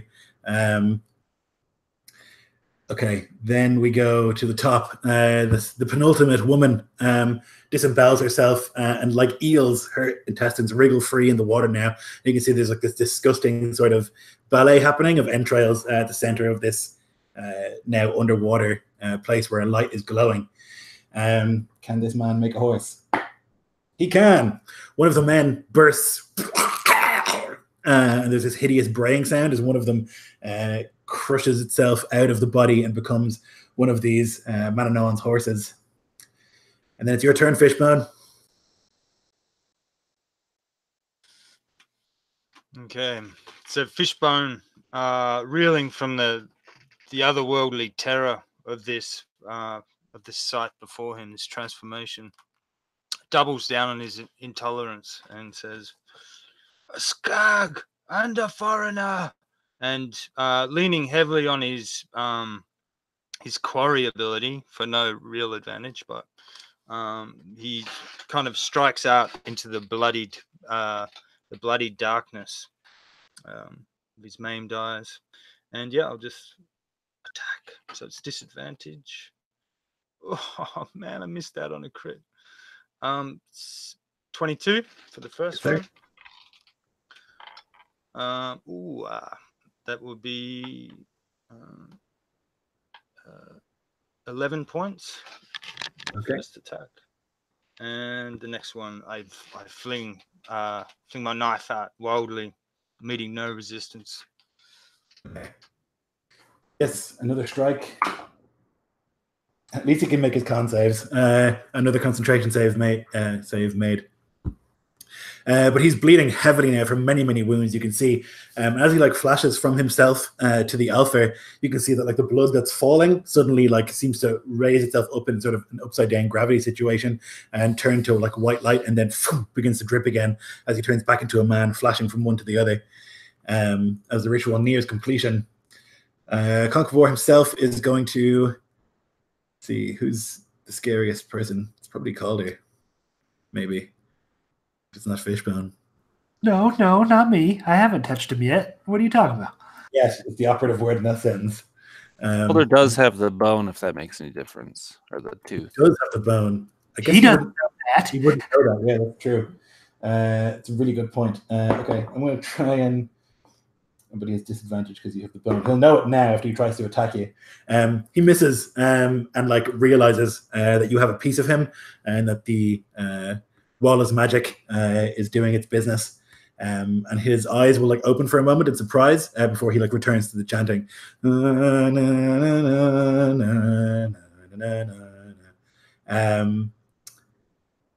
Then we go to Calder. All right, so within my visions, I'm seeing this massive serpent before me, and it's hissing and it's snarling, and there's a storm raging around me, and from this serpent sprouts several more heads, but they're not serpent heads, they're the heads of that old hag that we met previously, and one of them is shouting, "You have the tooth, you have the tooth." The other one is shouting, "The one with the tooth can do it. The one with the tooth. Hold the tooth." And the third one is just saying some of the nonsense that she was rambling when we were at her little hut. And seeing all this, hearing the constant, just repetitive words of the skag coming from this serpent, he's going to take his axe, draw it back, and take a swing at the actual serpent head that is writhing before him. Okay, you have advantage on attacks against Conqueror. Against this main serpent head because of the tooth. That is a 23 to hit. Yes, sir. All right. That is 13 points of damage. Exactly the correct amount of damage that you need. Unbelievable. Yeah, so you slice that serpent's head right off, and it like sails and like lands with an enormous splash that makes a massive tidal wave as far as you can see, and all around it's like its young are like writhing in the water, like a feeding frenzy when you see like fish going crazy in the ocean. All around you can see this, but through the darkness you can see this one golden light beaming down from Valhall, and it seems that the Allfather is pleased. In reality, you can see that Calder just like drooling and foaming at the mouth, just like screaming, his eyes crossed, as he like repeatedly hacks and hacks and hacks at the body of Conqueror, which now is just goo. He's like hacked it to pieces, and even in the water, like as it floats there, he's like grabbing pieces of it and ripping them off and chewing them. This is the Berserker gang to those who do not hallucinate. Upon his death, the horse immediately falls into the water and floats away, becoming ink. The remaining woman screams in terror, and there is chaos. Chaos all around. The ritual has been broken, and you can see the water just begin to like drain out to the ocean. I need each of you to make a strength save, please.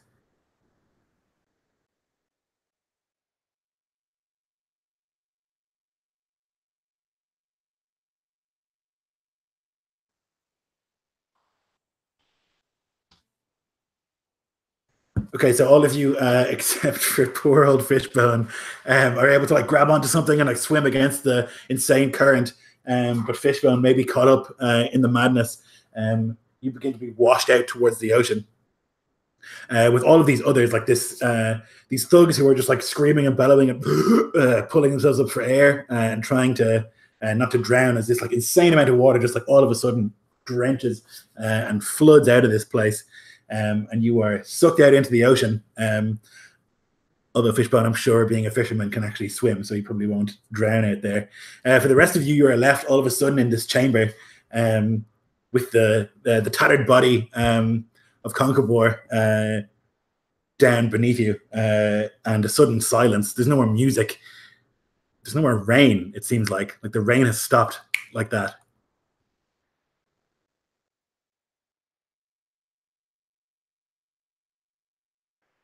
Fishbone. Is He'll it like find his way back to land.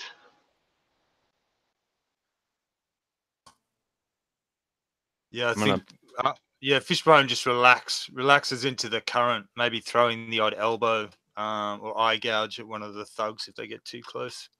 And he'll wait till the pool subsides, however far out that is, before he begins to sigh and resign himself to a long, struggling stroke back towards shore. Yeah, and you can make that swim while the rest of you make your way back into the center of town to try and find somewhere to dry your clothes once again. And there's, like I say, the rain has broken. It's no longer there. And there's, for the first time since you've been in Náttavik, a hint of sun, like the peeking through the black clouds, just like Calder had seen in his vision, that maybe something from Asgard is pleased, and the people in Valhall smile down upon what you've done. Fishbone is able to make his way back to the town, and you can speak to old Walla, and she'll pay you, but not in silver, as witches don't carry silver, but she'll pay you in favors and in the reading of your fortunes and the telling of the skeins of your fate. But those skeins we'll have to look at another day. Is there anything you guys want to say for an epilogue?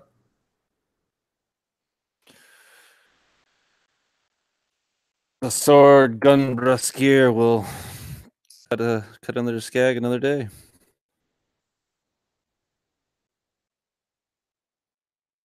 Right on.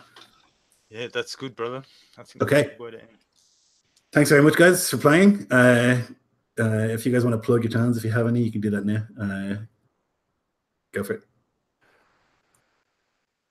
I don't know if anybody else does, but I run the YouTube channel RW Gaming. My name is Baron. I run live plays and shit like that over there. We actually just had a busy as shit week, so go check out some of the new stuff that I put out. Thanks for having me. Cool. I don't think the rest of you have channels, do you? I'll link your shit after me. Fishbone has some seafood products. Fish fingers are available. All right. Thanks for watching. If you did, see you next time.